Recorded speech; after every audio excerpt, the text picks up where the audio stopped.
Ibuku tega menepis tangan anakku saat mengambil kue lebaran dan menghina suamiku sebagai gembel numpang hidup. Dia mengusirku ke dapur untuk mencuci piring bekas adikku yang berlagak sultan.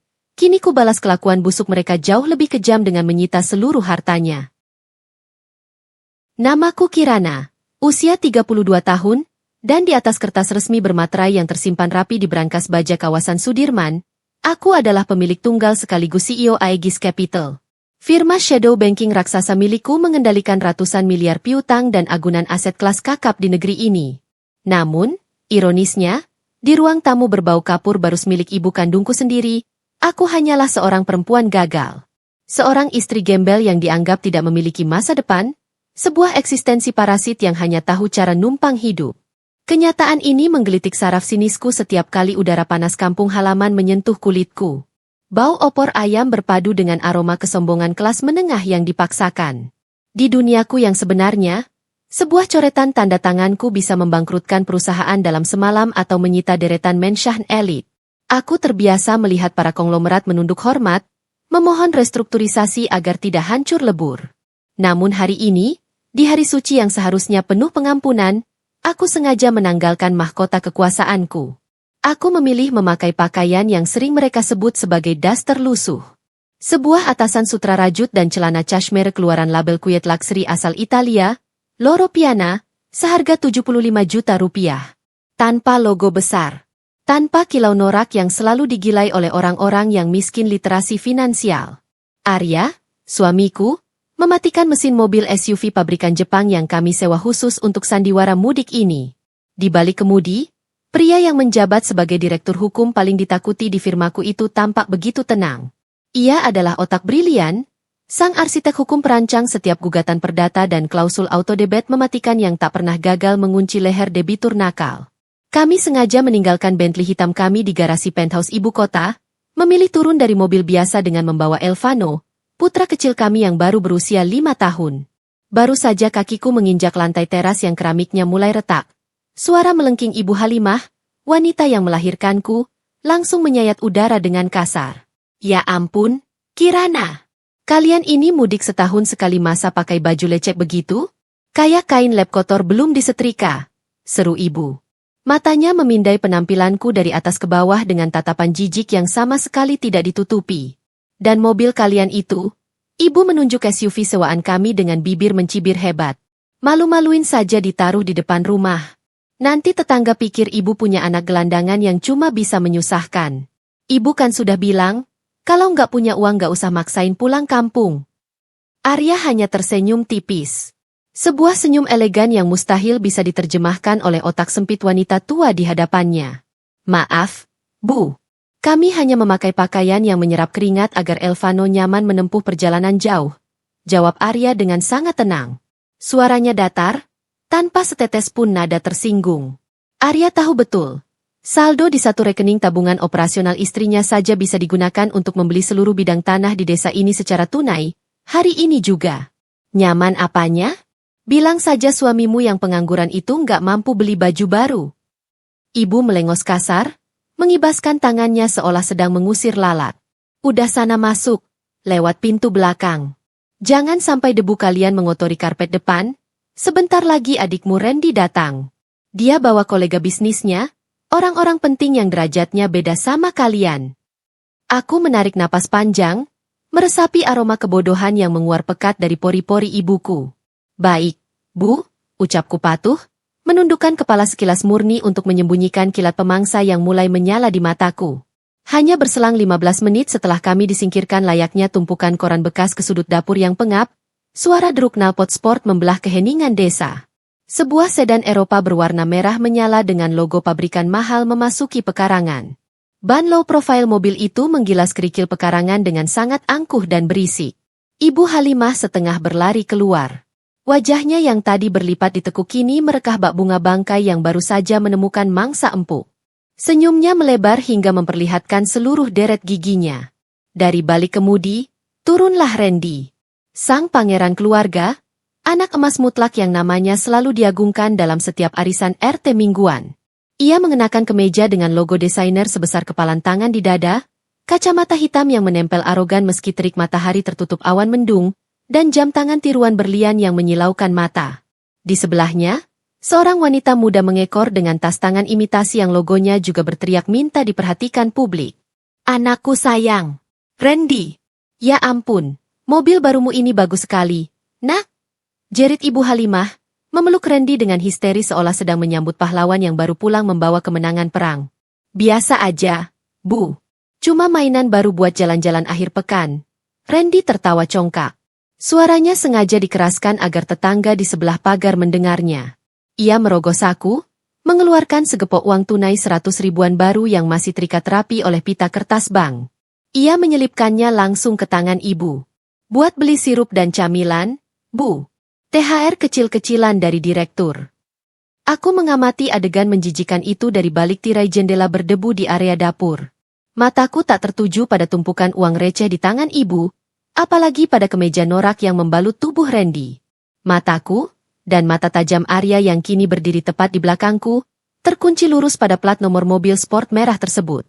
B888 RND. Sebuah seringai dingin, setajam silet bedah, perlahan terbentuk di sudut bibirku. Ingatanku yang terlatih dan tanpa cacat langsung menarik data dari deretan dokumen di kepalaku. Plat nomor itu, tipe kendaraan itu, dan nama Randy Firmansyah. Semuanya tercatat dengan tinta merah tebal di dalam sistem pelacakan perusahaanku. Sayang, bisik Arya tepat di telingaku. Suaranya sepelan hembusan angin namun membawa ketajaman kalkulasi yang mematikan. Bukankah itu kendaraan yang menjadi agunan utama di kontrak kredit nomor 774A yang baru ku-review detailnya minggu lalu?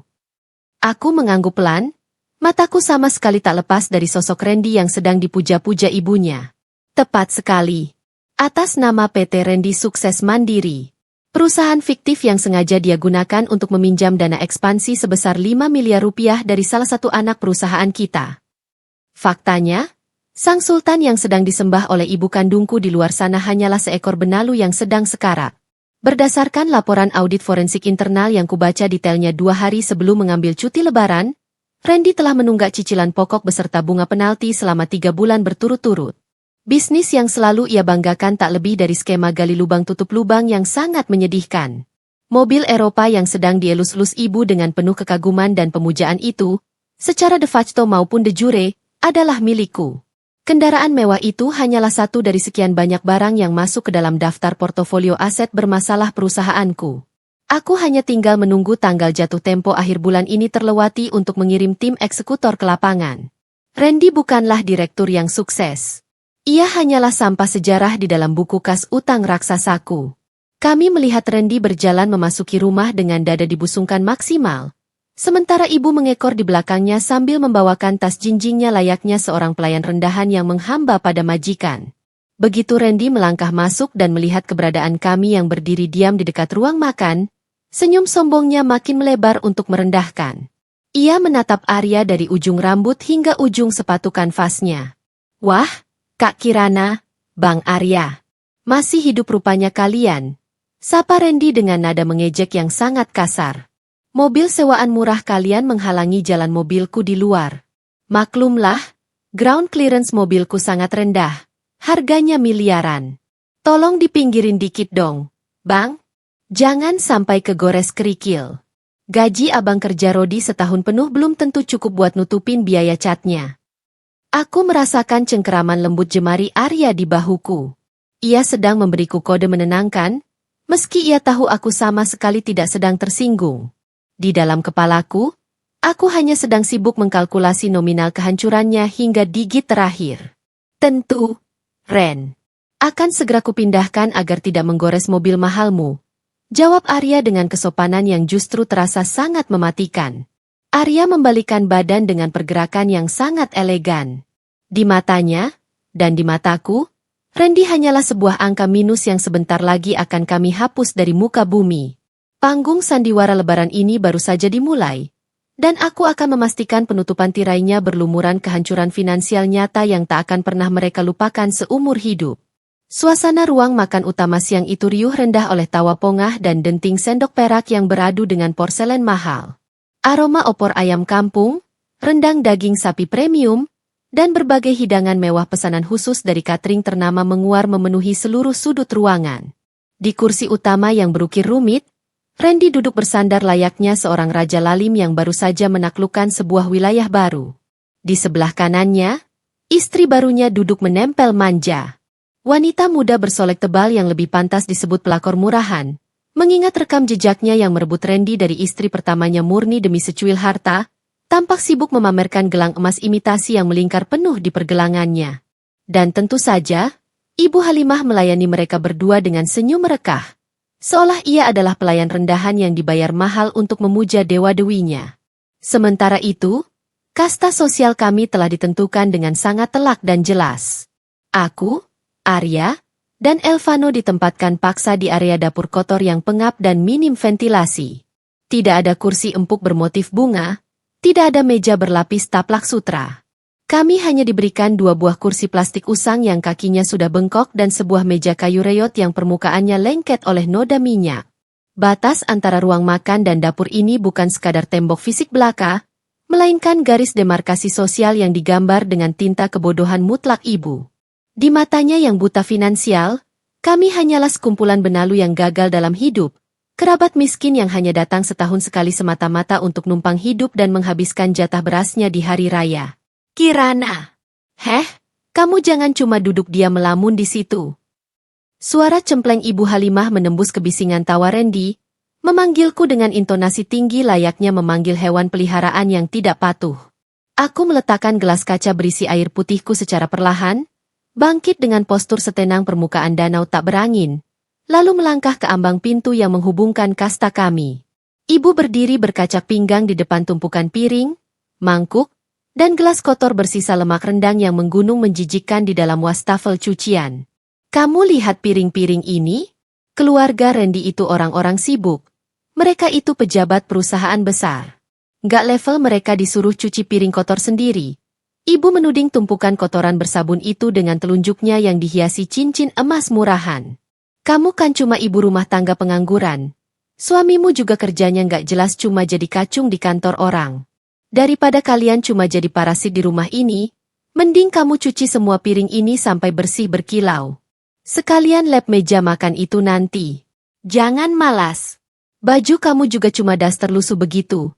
Nggak bakal rugi harganya kalau kena cipratan air sabun dan sisa kuah opor. Dari meja makan utama, Randy menyeringai lebar, menyuapkan sepotong daging sapi ke mulutnya dengan gaya menjengkelkan. Biarin aja, Bu. Sekali-kali orang miskin itu memang harus diajari tata krama cara membalas budi. Lagian, anggap aja tenaga dia itu sebagai bayaran buat numpang makan di rumah gedongan yang kubangun ini. Sahutnya dengan nada sok berkuasa yang membuat mual siapa saja yang mendengarnya. Rumah yang kubangun.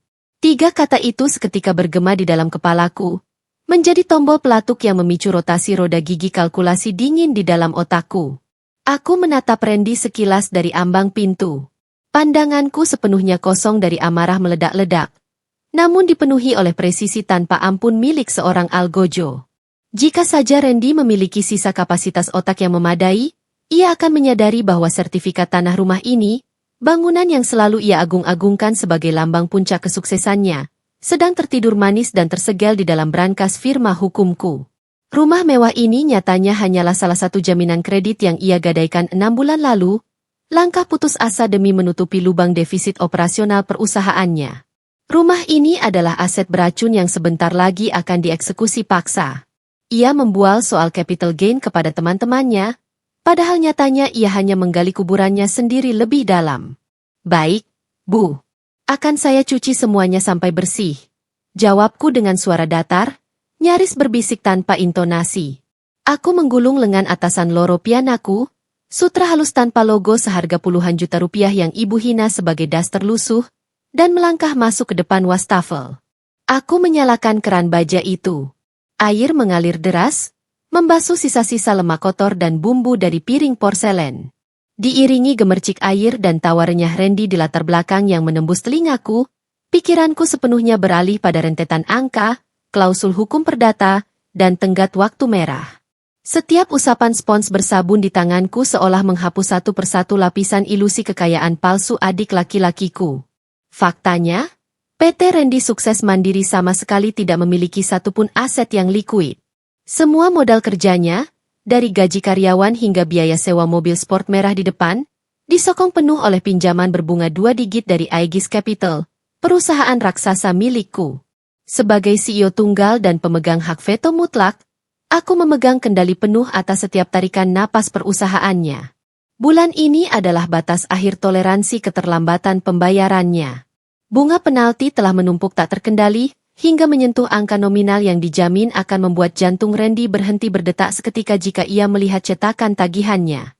Aku membilas piring kedua perlahan, membayangkan dokumen tebal gugatan perdata yang sudah disiapkan sempurna oleh Arya di atas meja kerja kami. Randy mengira ia memegang kendali penuh atas hidup dan keluarganya, padahal ia sedang menari bodoh di atas seutas tali tipis yang ujungnya kupegang erat. Begitu aku memberikan satu sinyal anggukan, sistem canggih kami akan melakukan auto-debit secara paksa. Perintah itu akan mengosongkan seluruh saldo di rekening pribadinya, rekening perusahaannya, hingga tersisa angka 0 rupiah tanpa peringatan. Randy bahkan tidak akan memiliki cukup uang sisa untuk membeli sebungkus nasi bungkus di pinggir jalan. Setelah itu, proses likuidasi aset akan berjalan otomatis, menggulung habis sisa hidupnya. Arya melangkah masuk ke dapur dengan sangat tenang, menghindari lantai keramik yang sedikit basah. Ia berdiri di sampingku, berpura-pura membantuku menyusun piring yang sudah dibilas bersih ke rak pengering kawat. Aroma maskulin parfum mahalnya bercampur kontras dengan bau sabun cuci piring murah yang sengaja disediakan ibu di dapur kotor ini. 3 hari lagi, Kirana, bisik Arya. Suaranya sangat pelan, nyaris tak terdengar oleh siapapun kecuali telingaku. Notifikasi default sudah divalidasi. Sistem perbankan nasional akan memasukkan nama Randy ke dalam blacklist BI secara otomatis tepat pada pukul 001 setelah libur lebaran ini usai. Tidak akan ada satupun bank di negara ini yang sudi memberinya kredit, bahkan sekadar untuk menyicil sebuah motor bekas. Aku tersenyum tipis, membasuh buih sabun terakhir dari tanganku yang ramping dan terawat. Sempurna, balasku dengan bisikan yang sama dinginnya. Biarkan dia menikmati potongan daging opornya hari ini. Biarkan ibu memuja anak emasnya setinggi langit. Karena minggu depan, satu-satunya tempat yang bisa mereka sewa dengan sisa uang receh mereka hanyalah sebuah gubuk reyot dengan bau selokan yang menyengat di pinggiran kota kumuh. Randy mengira ia sedang berhasil menindas seorang kakak perempuan miskin yang lemah dan tak berdaya. Ia lupa bahwa dalam rantai makanan kapitalisme yang brutal, pihak yang memegang surat utang adalah predator puncak absolut. Aku bukan sekadar kakak perempuannya yang rela direndahkan. Aku adalah eksekutor yang memegang nyawa masa depannya. Randy mungkin merasa seperti seorang sultan saat melempar hinaan, namun di mataku, ia tak lebih dari seorang gelandangan yang sedang meminjam setelan jas. Tiba-tiba, suara isak tangis tertahan dari Elvano memecah keheningan kalkulasi di dapur kami. Putra kecilku yang sejak tadi duduk diam dan sabar, kini memegangi perutnya yang berbunyi. Wajahnya pucat, dan matanya menatap lapar penuh harap ke arah toples-toples kristal berisi kue kering impor mahal yang tersusun rapi di atas meja makan Randy. Rasa sabarku sebagai seorang kreditur memang seluas samudra, namun naluriku sebagai seorang ibu tidak pernah mengenal kata kompromi. Skenario pembalasan elegan yang tadinya kurancang untuk berjalan perlahan, sepertinya akan membutuhkan sedikit ledakan prematur. Siang itu, titik leburku bukanlah hinaan tentang daster lusuh yang kukenakan, bukan pula cemoohan bahwa keluargaku hanyalah sekumpulan parasit yang numpang hidup. Titik leburku memiliki nama, sepasang mata bulat yang lugu, dan perut kecil yang berbunyi keroncongan di sudut dapur pengap. Elvano, putraku yang baru berusia 5 tahun. Sejak kami tiba di rumah ini, Elvano belum menyentuh makanan yang layak. Opor ayam dan rendang daging premium itu diharamkan bagi kasta kami oleh Ibu Halimah. Disisihkan khusus untuk sang pangeran palsu, Randy, dan istri barunya yang tak lebih dari seorang pelakor murahan. Di atas meja marmer di ruang tengah, tergeletak toples-toples kristal berkilauan berisi aneka kue kering. Salah satunya adalah toples berisi nastar impor berlapis keju edam asli yang dibawa Randy sebagai hampers untuk menyombongkan statusnya. Aroma mentega dan keju yang dipanggang sempurna itu menguar tanpa ampun, menembus pertahanan perut kecil putraku. Elvano turun dari kursi plastiknya yang reyot. Dengan langkah gontai dan kepolosan khas anak-anak, ia berjalan pelan mendekati meja makan utama. Tangannya yang mungil terulur, Sekadar ingin meraih satu butir nastar dari dalam toples kristal yang tutupnya setengah terbuka. Ia tidak meminta mobil sport. Ia tidak meminta saham perusahaan. Ia hanya meminta sebutir kue kering di hari Lebaran. Jangan sentuh. Suara melengking Ibu Halimah meledak seketika, lebih cepat dari sambaran petir. Tangan keriput wanita tua yang melahirkanku itu melayang dengan kasar, menepis punggung tangan Elvano hingga tubuh kecil putraku terhuyung ke belakang. Plat! Bunyi tepisan itu terdengar nyaring. Elvano terkejut, matanya membulat penuh ketakutan. Ia tidak menangis, namun bibir bawahnya bergetar hebat. Ia menatap nenek kandungnya sendiri dengan tatapan kebingungan yang merobek nuraniku hingga tak bersisa.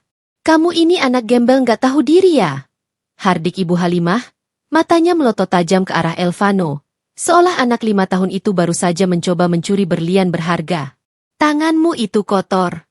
Nanti toples kristal mahal milik Om Randy ini ikutan kotor. Ini nastar impor. Harganya mahal, bukan jajanan pasar yang biasa dimakan orang tuamu. Udah sana balik ke dapur. Jangan bikin malu di depan tamu. Darahku mendidih seketika. Namun ekspresiku tetap sedingin balok es di kutub utara. Aku melempar spons cuci piring ke dalam wastafel, mengeringkan tanganku dengan lap kain secara perlahan. Aku tidak berteriak. Aku tidak menjambak rambut ibuku. Wanita rendahan membalas dengan amarah fisik. Seorang eksekutor sepertiku membalas dengan likuidasi aset tanpa ampun. Dari ujung meja, Randy tertawa terbahak-bahak. Tawa yang sangat arogan, menggema di seluruh sudut ruangan layaknya seorang raja lalim. Istri barunya ikut terkikik genit, menutupi mulutnya dengan tangan yang dihiasi perhiasan imitasi. Maklumlah, Bu. Namanya juga anak orang miskin. Lihat barang impor sedikit langsung kalap. Randy mencibir dengan nada tinggi. Ia kemudian merogoh saku celana panjangnya yang ketat, menarik selembar uang Rp100.000 yang masih mulus. Ia meremas uang itu sedikit, lalu dengan gaya penuh penghinaan, ia melemparkannya tepat ke arah dada Arya yang baru saja melangkah keluar dari dapur untuk melindungi Elvano. Uang kertas itu melayang di udara, membentur dada Arya, lalu jatuh mengenaskan di atas lantai keramik. Tuh, Bang Arya. Ambil 100.000 itu. Lumayan buat beli nastar curah di pasar tradisional. Ucap Randy dengan seringai pongah. Bawa anak istrimu jajan sana. Jangan biarkan anakmu ngemis kue di rumah gedongan yang kubangun susah payah ini. Mengganggu pemandangan saja. Suasana mendadak hening. Ibu Halimah menatap kami dengan dagu terangkat, bangga luar biasa melihat anak laki-lakinya bersedekah kepada menantunya yang dianggap gembel. Arya tidak memungut uang itu. Ia bahkan tidak menunduk sedikit pun. Suamiku, sang direktur hukum yang jenius, berdiri tegak dengan postur aristokratis. Uang 100.000 itu dibiarkannya tergeletak di lantai layaknya sampah yang tak pantas disentuh. Arya tidak menunjukkan kemarahan. Ia menoleh ke arahku, tatapannya tenang namun memancarkan aura membunuh yang sangat kental. Ia sedang menunggu satu instruksi dariku. Aku melangkah keluar dari dapur, berjalan mendekati Arya dan Elvano. Aku mengelus rambut putraku dengan lembut, menenangkannya dalam diam. Mataku lalu beralih menatap lembaran Rp100.000 di lantai, kemudian naik menatap wajah Randy yang dipenuhi kesombongan absolut. Rp100.000. Itu adalah harga yang Randy tetapkan untuk menghina keluargaku. Di dalam kepalaku, kalkulator kehancuran telah mencetak struk final. Randy melempar 100.000 kepadaku, tanpa menyadari bahwa ia baru saja melempar hidupnya sendiri ke dalam jurang neraka. Total utang pokok PT Randy Sukses Mandiri kepada firma shadow banking miliknya adalah 5 miliar rupiah. Ditambah bunga penalti, denda keterlambatan, dan biaya administrasi hukuman, angka itu kini membengkak menjadi 7,2 miliar rupiah. Ia berlagak menjadi miliarder di depan ibuku, padahal ia hanyalah seekor benalu yang seluruh sel tubuhnya dikendalikan oleh uangku. Uangnya lumayan. Kan, Kirana? Ambil sana. Kapan lagi suamimu pegang uang 100.000 utuh? Cemooh Ibu Halimah lagi, menyiramkan bensin ke atas kobaran api yang tak terlihat. Aku tersenyum. Bukan senyum sedih. Apalagi senyum penuh amarah. Itu adalah senyuman mematikan. Senyuman seorang pemegang hak veto yang baru saja memutuskan untuk mencabut oksigen dari paru-paru musuhnya. Aku menatap mata Randy lekat-lekat, merekam setiap inci kesombongannya untuk kuputar ulang saat ia mengemis di kakiku kelak. Terima kasih atas sedekahnya, Randy. Tapi kurasa, uang ini lebih baik kau simpan. Ucapku dengan nada suara yang sangat halus, elegan, namun sangat dingin hingga membekukan udara di ruang makan itu. Kau akan sangat membutuhkannya minggu depan, saat kau tak lagi memiliki tempat untuk bernaung. Randy mengerutkan kening, tampak bingung dengan kalimatku. Ngomong apa sih lo? Orang miskin kalau udah lapar emang suka ngelantur. Aku mengabaikannya. Aku berpaling menatap Arya. Suamiku membalas tatapanku. Kami berdua memiliki frekuensi komunikasi tanpa kata yang sempurna. Aku memberikan satu anggukan kecil. Anggukan yang sangat sederhana, nyaris tak terlihat. Itu adalah sinyal. Tombol peluncuran rudal telah ditekan. Arya tersenyum tipis. Ia merogoh saku celananya, mengeluarkan ponsel pintarnya yang dilindungi enkripsi militer. Jemarinya bergerak lincah di atas layar. Hanya butuh 3 ketukan ringan untuk masuk ke dalam server utama Aegis Capital. Dengan otorisasi penuh sebagai direktur hukum, Arya mengaktifkan protokol eksekusi yang telah ia siapkan semalaman. Status kredit PT Randy Sukses Mandiri resmi diubah dari bermasalah menjadi gagal bayar.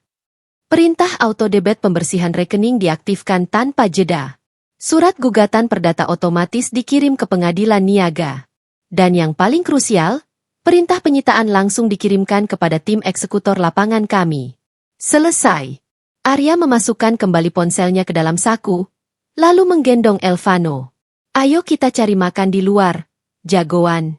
Ayah tahu restoran steak wagyu terbaik di kota sebelah, ucap Arya kepada Elvano, sama sekali mengabaikan keberadaan Randy dan Ibu Halimah.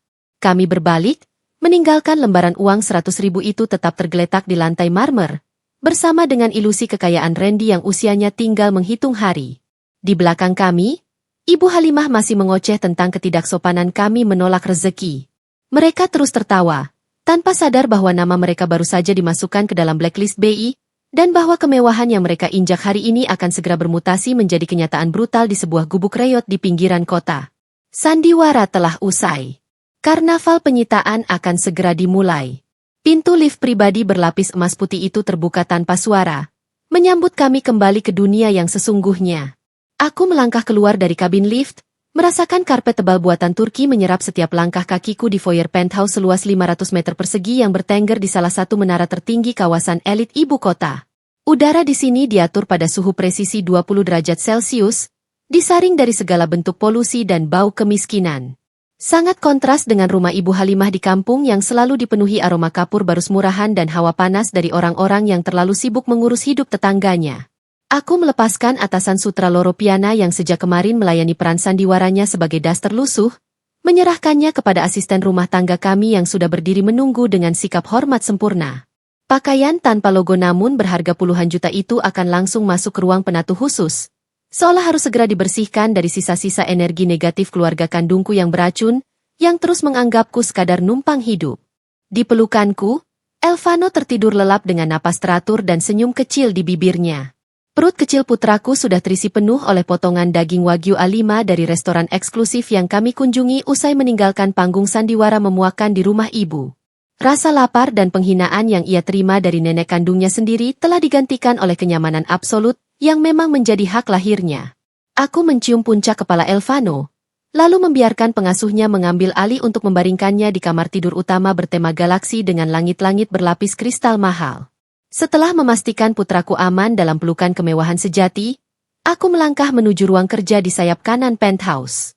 Ruangan ini adalah jantung kekuasaanku, sebuah ruang kedap suara berlapis baja yang menjadi markas komando bayangan Aegis Capital saat aku tidak berada di kantor. Disinilah keputusan-keputusan yang menghancurkan kerajaan bisnis orang lain seringkali dibuat. Di balik meja kerja berbahan kayu eboni solid, Arya sudah menungguku. Suamiku telah menanggalkan kemeja kasual dan sepatu kanvas yang membuatnya tampak seperti gembel pesakitan di mata ibuku. Ia kini mengenakan kemeja putih custom tailored dengan lengan yang digulung rapi hingga siku, memperlihatkan jam tangan bernilai miliaran rupiah yang melingkar di pergelangan tangan kirinya. Ia sedang menuangkan anggur merah Chateau Margaux ke dalam 2 gelas kristal yang memantulkan cahaya lampu ruangan. "Elvano sudah tidur nyenyak?" tanya Arya.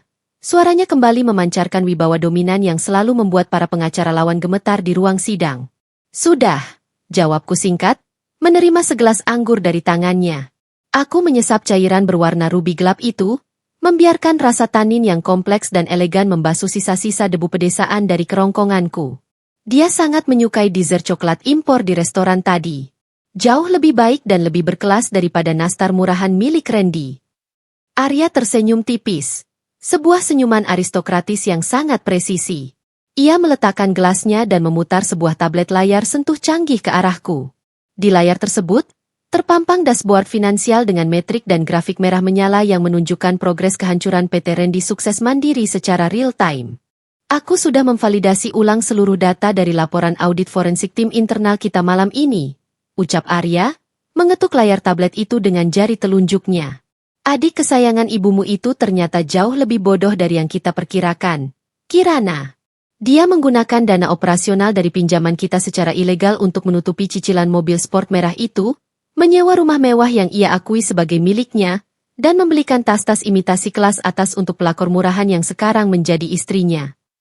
Aku menarik kursi kulit ergonomi clear gelap dan duduk dengan keanggunan seorang predator yang sedang mengamati mangsanya dari puncak tebing. Mataku memindai deretan angka di layar. Semuanya tersusun rapi, transparan, dan sangat mematikan. Randy selalu berkoar-koar soal capital gain dan investasi fiktifnya di setiap arisan keluarga, berlaga layaknya miliarder muda yang sukses di ibu kota. Namun, di mataku, Randy tak lebih dari sekadar tumpukan aset beracun di dalam daftar portofolio perusahaanku. Ia adalah benalu yang terus menyedot nutrisi finansial, tanpa menghasilkan 1 sen pun keuntungan yang sah. Berapa tepatnya angka kematian finansialnya malam ini, Arya? Tanyaku dengan nada suara sedingin es, menatap lurus ke arah grafis di layar tablet. Utang pokoknya sebesar 5 miliar rupiah. Mengingat ia telah menunggak selama 3 bulan berturut-turut, sistem kita telah mengakumulasikan bunga penalti progresif, denda keterlambatan maksimal, dan biaya administrasi restrukturisasi yang gagal total. Keseluruhan tagihan yang jatuh tempo malam ini adalah 7,2 miliar rupiah, jelas Arya dengan nada tanpa ampun, membedah anatomi keuangan Randy layaknya seorang ahli bedah yang sedang memotong jaringan sel tumor ganas. Angka 7,2 miliar rupiah itu bercahaya di layar, menjadi saksi bisu dari kesombongan yang dibangun di atas fondasi pasir hisap. Bagi Randy, angka itu adalah vonis mati yang mustahil bisa ia lunasi dengan cara halal. Kau sudah menyiapkan dokumen eksekusinya? Tanyaku sambil meletakkan gelas kristalku di atas meja kaca. Arya mengangguk tegas. Ia membuka sebuah map tebal berwarna hitam pekat dari laci mejanya, dan meletakkan setumpuk dokumen resmi bermaterai basah tepat di hadapanku. Ini adalah perintah auto debit absolut. Begitu kau menandatanganinya, sistem perbankan nasional yang bermitra dengan Aegis Capital akan secara otomatis menyedot paksa setiap rupiah yang tersisa di seluruh rekening atas nama Randy Firmansyah maupun PT Randy Sukses Mandiri.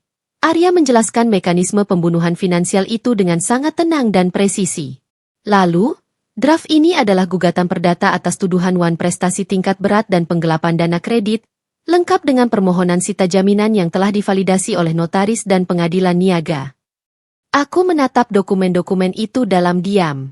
Inilah kekuatan sejati yang tidak akan pernah dipahami oleh Ibu Halimah maupun Randy. Mereka pikir kekayaan adalah tentang memamerkan baju berlogo besar dan melempar lembaran uang 100.000 rupiah ke atas lantai.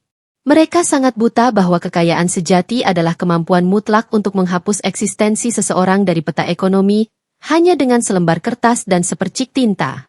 Dan status perbankannya? Tanyaku memastikan satu variabel terakhir.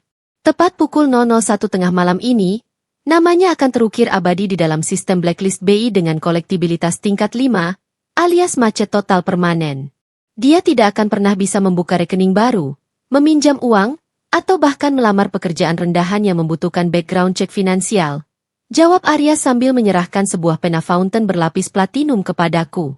Statusnya secara resmi dan seakan berubah dari seorang direktur palsu menjadi seorang gelandangan yang diburu jerat utang. Aku menerima pena itu. Logam platinum yang dingin menyentuh kulit jari-jariku, menyalurkan sensasi kekuasaan absolut. Aku mengingat kembali kejadian siang tadi.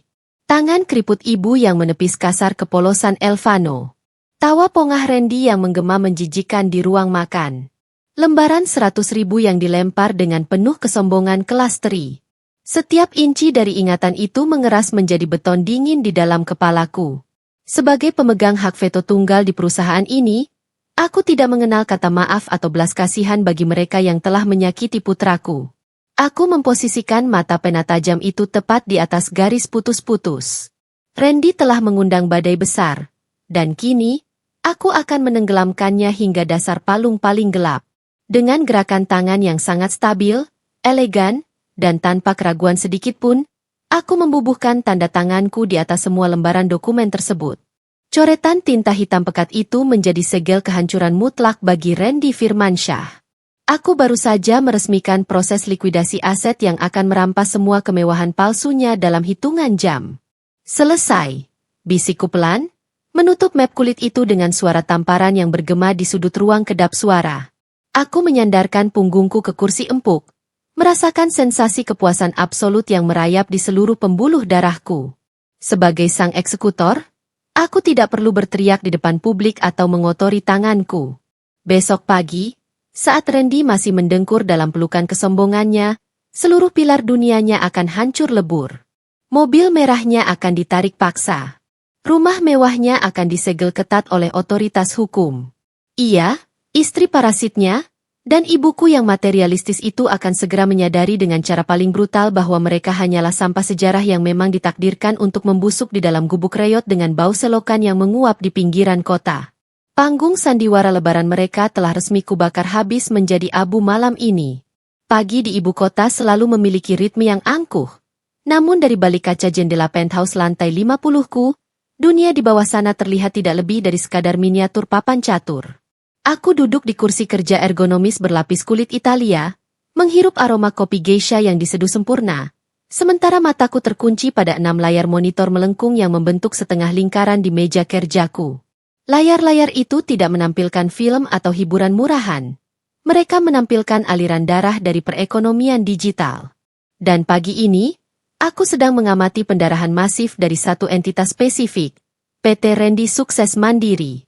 Tepat pada pukul 001 dini hari tadi, protokol yang ditandatangani oleh sang eksekutor telah dijalankan oleh sistem perbankan nasional.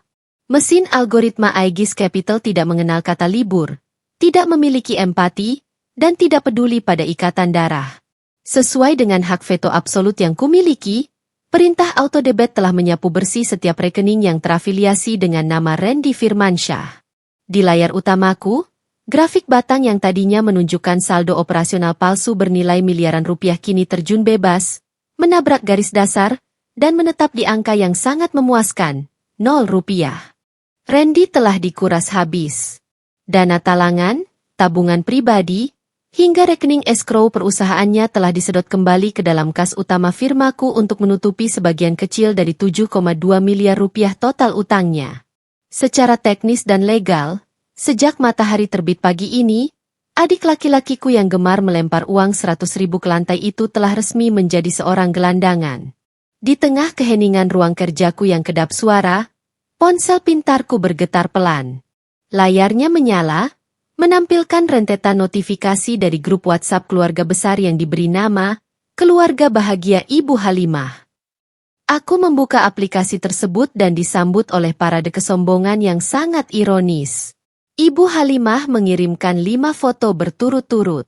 Foto-foto itu menampilkan Randy dan istri barunya, sang pelakor murahan yang selalu haus validasi, sedang berpose di depan sebuah butik desainer papan atas di salah satu mall paling eksklusif di Jakarta. Sang istri memamerkan sebuah tas kulit eksotis seharga ratusan juta yang sedang dipegangnya. Sementara Randy tersenyum pongah ke arah kamera dengan kacamata hitam yang menempel di wajahnya. Di bawah foto-foto itu, Ibu Halimah mengetik pesan panjang dengan huruf kapital yang menyakitkan mata. Alhamdulillah, rezeki anak soleh. Pagi-pagi Randy sudah beliin istrinya tas mewah.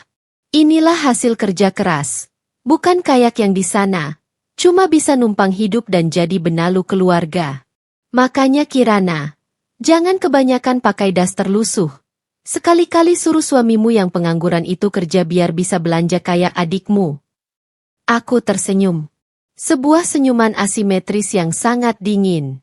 Aku tidak membalas pesan itu. Aku hanya menggeser pandanganku kembali ke layar monitor ketiga di meja kerjaku. Layar itu terhubung langsung dengan gateway pembayaran kartu kredit korporat yang diterbitkan oleh Bank Mitra Aegis Capital. Kartu kredit dengan limit tak terhingga yang selama ini digunakan Randy untuk membiayai gaya hidup sultannya. Kartu yang, berdasarkan hasil audit forensik Arya, telah disalahgunakan hingga batas maksimal. Fata Morgana itu mulai retak tepat di detik ini. Layar monitorku berkedip merah. Sebuah baris log transaksi baru saja masuk secara real-time. Merchant, Butik Lakseri Jakarta. Nominal, 285 juta rupiah. Status, Declinet. Frozen. Aku bisa membayangkan adegan komedi tragis yang sedang berlangsung di meja kasir butik mewah itu. Randy pasti baru saja menyerahkan kartu elitnya dengan gaya aristokrat yang dipaksakan, mengharapkan tatapan kagum dari pramuniaga dan pujian setinggi langit dari pelakor murahan di sebelahnya. Namun, mesin edisi itu baru saja memuntahkan struk penolakan. Layar berkedip lagi. Randy mencoba kartu kedua.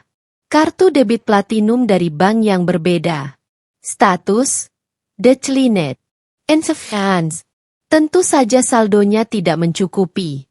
Sistem autodebit firmaku telah mengisap rekening itu hingga kering kerontang sejak tengah malam. Aku menyandarkan punggung ke kursi, menyesap kopiku perlahan sambil menikmati pertunjukan bisu ini. Kepanikan pasti mulai menjalar di pembuluh darah Randy. Keringat dingin mulai merembes dari dahi arogannya. Layar berkedip untuk ketiga kalinya. Randy panik. Ia mencoba menggesek kartu kredit cadangan dari bank lapis kedua. Status, Declinet. Conblock, B checking status 5. Sempurna. Sistem perbankan nasional tidak pernah tidur. Nama Randy Firmansyah kini telah terukir dengan tinta aib di dalam blacklist BI. Ia dikunci dari seluruh ekosistem finansial negara ini. Klaim palsunya tentang capital gain dan investasi properti yang menguntungkan kini menguap menjadi debu. Rumah mewahnya, mobil sportnya, dan gaya hidupnya, semuanya adalah aset beracun yang sebentar lagi akan dieksekusi paksa. Arya membuka pintu ruang kerjaku dan melangkah masuk dengan langkah santai. Ia melirik layar monitor yang berkedip merah dan tertawa pelan. Tawa seorang pria yang tahu persis bagaimana cara menghancurkan ego musuhnya hingga tak bersisa. 3 kali percobaan transaksi ditolak dalam waktu kurang dari 5 menit. Ucap Arya, berdiri di belakang kursiku dan memijat bahuku dengan lembut. Adikmu pasti sedang mengarang alasan konyol di depan kasir sekarang. Mungkin menyalahkan sistem bank yang sedang down, atau berpura-pura kartunya tertukar. Dia bisa berbohong kepada kasir dan istri parasitnya. Arya, balasku dengan nada suara datar namun tajam. Tapi dia tidak bisa berbohong pada sistem. Dia sudah habis. Arya mengangguk. Salinan resmi gugatan perdata dan surat perintah likuidasi aset sudah berada di tangan kurator dan tim lapangan kita. Mereka sudah bersiap. Besok pagi, tepat saat Randy mengira masalah kartu kredit ini hanya gangguan sementara, tim kita akan mengetuk pintu rumah mewahnya. Aku menatap kembali foto Randy dan istri barunya di layar ponsel. Wajah-wajah sombong yang merendahkan anakku dan menganggapku tidak lebih dari debu di bawah sepatu mahal mereka. Mereka menikmati hari ini seolah esok masih menjanjikan surga. Biarkan ibu terus merayakan anak emasnya di grup keluarga, kataku pelan, mematikan layar ponsel dan meletakkannya menghadap ke bawah. Semakin tinggi ia memuja ilusi itu, semakin hancur tulang-tulangnya saat ia jatuh membentur kenyataan. Mereka selalu menganggapku sekadar numpang hidup, padahal rumah yang mereka pijak adalah milikku. Aku kembali merenungkan betapa rapuhnya ego manusia yang dibangun di atas fondasi kebohongan. Ibu Halimah, dengan segala kesombongannya, telah buta oleh kilau harta yang bukan miliknya. Ia tega memukul cucunya sendiri demi melindungi toples nastar murahan dari tangan seorang anak kecil. Mengabdi pada seorang pria yang sebenarnya hanyalah pion rapuh di atas papan catarku. Ironi ini begitu lezat. Lebih nikmat dari anggur vintage manapun yang pernah kucicipi. Randy telah bermutasi menjadi sampah sejarah di dalam buku besar perusahaanku. Saat ini, ia mungkin sedang kebingungan mencari pinjaman tunai dari teman-teman sosialitanya yang palsu. Ia tidak sadar bahwa kehancuran finansial adalah penyakit menular, dan tidak ada satupun dari kolega bisnisnya yang sudi tertular kebangkrutan. Aku mengambil pena platinumku dan mengetukkannya pelan di atas meja kayu solid. Ritmenya menyerupai detak jarum jam yang menghitung mundur sisa napas kebebasan Randy. Kirimkan tim lapangan besok pagi. Arya, perintahku absolut. Pastikan mereka membawa stiker penyegelan ukuran besar. Aku ingin seluruh tetangga melihat bagaimana seorang sultan palsu diseret keluar dari istananya menuju gubuk reot dengan bau selokan yang telah kita persiapkan sebagai kompensasi terakhirnya. Fata Morgana Randy telah retak secara digital hari ini.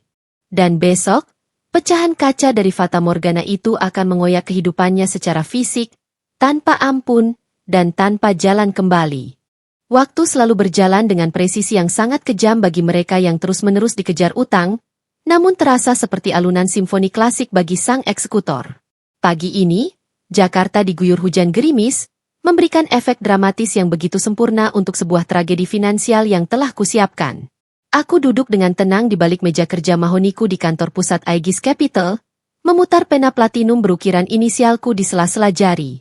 Ruangan kedap suara di lantai 50 ini memisahkanku dari kebisingan kota, menjadikanku dewa penentu nasib bagi ribuan debitur yang menggantungkan nyawanya pada keputusanku. Di salah satu layar monitor pengawasanku, sebuah pesan singkat yang sangat dinanti dari tim hukum lapangan baru saja masuk berkedip merah. Paket telah dikirimkan ke alamat target. Status: diterima langsung oleh Randy Firmansyah pada pukul 8.15 waktu Indonesia Barat. Aku tersenyum simpul. Sebuah senyuman asimetris yang sama sekali tidak mencapai mataku. Paket? Yang dimaksud tentu saja bukan sekota hampers nastar impor yang dibanggakan Randy secara norak tempo hari di depan ibuku. Itu adalah sebuah map tebal berwarna merah darah, berlogo timbul dari firma hukum korporat paling ditakuti di ibu kota. Di dalamnya berisi rentetan dokumen gugatan perdata, rincian akumulasi utang yang tak terbantahkan senilai 7,2 miliar rupiah, dan surat peringatan terakhir, somasi 3, yang menegaskan dengan sangat telak bahwa seluruh aset beracun miliknya telah dibekukan tanpa sisa. Arya melangkah masuk ke ruanganku dengan langkah tanpa suara, membawa secangkir espresso ganda untukku. Ia meletakkan cangkir keramik itu di atas mejaku dengan keanggunan seorang predator yang baru saja berhasil menjerat mangsa utamanya. Tim lapangan mengabarkan bahwa kurir kita sempat melihat ekspresi Randy yang sangat tidak ternilai. Kirana, adikmu berlari keluar rumah hanya mengenakan celana pendek dan piyama sutra palsunya untuk mengejar kurir kita. Dia berteriak-teriak histeris di tengah jalan, menyatakan bahwa ada kesalahan administrasi yang fatal pada surat itu. Tidak akan pernah ada yang salah dengan algoritma perhitungan sistem kita, Arya, balasku dengan nada suara yang membekukan. Sistem perbankan nasional telah memuntahkan namanya ke dalam jurang terdalam blacklist BI. Sistem autodebit kita yang diatur melalui kontrak telah menyedot sisa uang recehnya, hingga limit menyentuh angka nol mutlak. Dia bukan lagi seorang direktur perusahaan. Secara de facto, dia resmi menjadi gelandangan yang hanya tinggal menunggu waktu penggusuran dari properti milikku. Randy selalu membangun ilusi murahan bahwa dirinya adalah seorang jenius investasi yang pandai mencetak capital gain setiap bulan. Ia begitu arogan saat merendahkanku di depan meja makan, menganggapku sekadar parasit tidak berguna yang hanya tahu cara numpang hidup dan memakai pakaian yang ia sebut daster lusuh. Ia lupa, atau lebih tepatnya terlalu bodoh untuk menyadari, bahwa roda ekonomi kapitalis tidak pernah peduli pada ego. Roda itu hanya peduli pada siapa pihak yang memegang sertifikat hak milik asli. Dan di atas kertas putih bermaterai, aku adalah pemilik sah dari setiap partikel udara yang ia hirup di rumah mewah tersebut. Tiba-tiba, lampu indikator merah menyala di telepon meja khusus VIP milikku. Lampu itu berkedip dengan ritme cepat. Jalur telepon ini sangat eksklusif. Hanya akan berdering jika ada debitur kelas kakap yang mencoba melakukan negosiasi putus asa di detik-detik terakhir melalui jalur langsung ke jajaran direksi utama. Sekretaris pribadiku, Sarah, berbicara melalui interkom dengan nada profesional yang terlatih. Selamat pagi, Ibu Kirana. Maaf mengganggu. Ada panggilan darurat masuk dari Bapak Randy Firmansyah, Direktur PT Randy Sukses Mandiri. Beliau memaksa dengan sangat tidak sopan, Ingin berbicara langsung dengan CEO atau pemegang saham utama untuk memohon perpanjangan waktu pembayaran. Beliau terdengar sangat histeris dan menangis. Bu. Aku melirik Arya. Suamiku hanya mengangkat sebelah alisnya, menyiratkan tingkat hiburan yang tak terhingga dari ironi situasi ini. Sambungkan ke speakerphone utama ruanganku. Sarah. Jangan pernah sebutkan namaku kepadanya. Biarkan aku yang menangani langsung benalu tidak tahu diri ini. Perintahku absolut. Terdengar bunyi klik yang renyah dari speaker, lalu suara napas terengah-engah, berantakan, dan isak tangis tertahan memenuhi ruang kerjaku yang kedap suara. Halo. Halo. Tolong. Dengan siapa saya bicara? Saya Randy Firmansyah. Saya butuh bicara dengan bos kalian, dengan pemilik tunggal Aegis Capital sekarang juga. Suara Randy melengking panik, kehilangan seluruh sisa wibawa bariton yang ia pamerkan saat melempar uang Rp100.000 di depan wajah suamiku kemarin siang. Aku menyandarkan punggungku ke sandaran kursi kulit, menyilangkan kakiku dengan elegan. Aku sengaja merendahkan nada suaraku menjadi sangat datar, berat, dan tanpa riak emosi manusiawi. Itu adalah suara seorang CEO yang terbiasa menghancurkan ratusan perusahaan, bukan suara kakak perempuan pesakitan yang ia kenal di kampung. Anda sedang berbicara dengan meja eksekutif tertinggi Aegis Capital. Waktu saya dihargai jutaan rupiah per menitnya. Bapak Randy, sebutkan tujuan Anda dengan cepat, atau saya putus panggilan ini sekarang juga. Randy meneguk ludah dengan kasar. Kepanikannya yang meledak-ledak terdengar sangat jelas melalui saluran telepon. Bu, tolong saya. Ada kesalahan sistem yang sangat fatal di perusahaan Ibu. Semua rekening pribadi saya, rekening giro perusahaan saya, dibekukan total pagi ini. Kartu kredit istri saya ditolak di mana-mana. Dan baru saja, saya menerima surat gugatan perdata yang isinya menuntut penyitaan seluruh aset saya yang bernilai miliaran. Tolong, saya mohon beri saya waktu. Bisnis saya sedang menuju profitabilitas besar. Ini cuma masalah hambatan arus kas sementara. Aku membiarkan keheningan pekat menggantung selama 5 detik penuh. Sengaja membiarkannya tersiksa secara psikologis oleh detak jantungnya sendiri yang berpacu. Tidak ada satupun kesalahan sistem di sini, kataku dengan artikulasi mematikan yang diukur secara presisi. Aegis Capital adalah lembaga finansial, bukan panti amal. Anda telah menunggak cicilan pokok dan bunga penalti selama 3 bulan berturut-turut tanpa iktikat baik. Status Anda telah masuk dalam kolektibilitas macet tingkat 5. Perintah likuidasi aset Anda telah saya sahkan tadi malam melalui mekanisme hak veto direksi. Tapi Bu, tolonglah punya sedikit hati nurani. Randy mulai merengek seperti anak kecil. Suara yang sangat kontras dengan tawanya yang kejam saat ia menghina anakku. Saya punya istri yang harus saya nafkahi. Saya tidak mungkin diusir dari rumah saya sendiri. Tolong, saya pasti akan bayar semuanya. Tapi tolong buka blokir rekening saya sedikit saja. 10 juta saja, untuk saya dan keluarga saya makan hari ini. Rumah Anda. Aku mendengus pelan, nyaris terdengar seperti desisan ular berbisa yang siap mematuk. Sertifikat hak milik rumah itu berada di dalam brankas baja firma saya. Itu sama sekali bukan milik Anda. Anda hanyalah seorang penyewa bodoh yang secara ilegal membiayai gaya hidup lakor murahan menggunakan uang pinjaman dari perusahaan kami. Anda berani berbicara soal hati nurani? Hati nurani tidak pernah tercatat dalam buku besar portofolio kami. Tolonglah. Tolong jangan hancurkan saya. Saya bisa minta bantuan keluarga saya. Ibu saya punya simpanan uang. Kakak perempuan saya, ya. Kakak saya suaminya mungkin bisa meminjam uang dari perusahaannya untuk menalangi ini. Randy meracau liar, menyebut-nyebut keluarganya sebagai tameng, tanpa sadar bahwa pedang algojo yang akan memenggal kepalanya sedang ia ajak bicara secara langsung. Waktu negosiasi Anda sudah habis, Bapak Randy. Balasku, memotong semua penderitaan ilusinya dengan sebilah kata-kata. Tunggu saja kedatangan tim lapangan dan kurator kami besok pagi. Bersiaplah mengemasi barang-barang palsu Anda ke dalam kardus bekas. Saya dengar, hidup di gubuk reot dengan bau selokan sangat cocok untuk manusia kotor yang gemar merendahkan orang lain. Aku menekan tombol merah menyala di pesawat teleponku. Memutus panggilan itu secara sepihak dan permanen. Ruanganku kembali tenggelam dalam keheningan yang mahal. Hanya ada suara rintik hujan yang mengetuk pelan kaca jendela raksasa di belakangku. Di seberang kota sana, Randy pasti sedang membanting ponselnya ke lantai marmer, menatap nanar pada dinding rumah mewah yang ternyata bukan miliknya.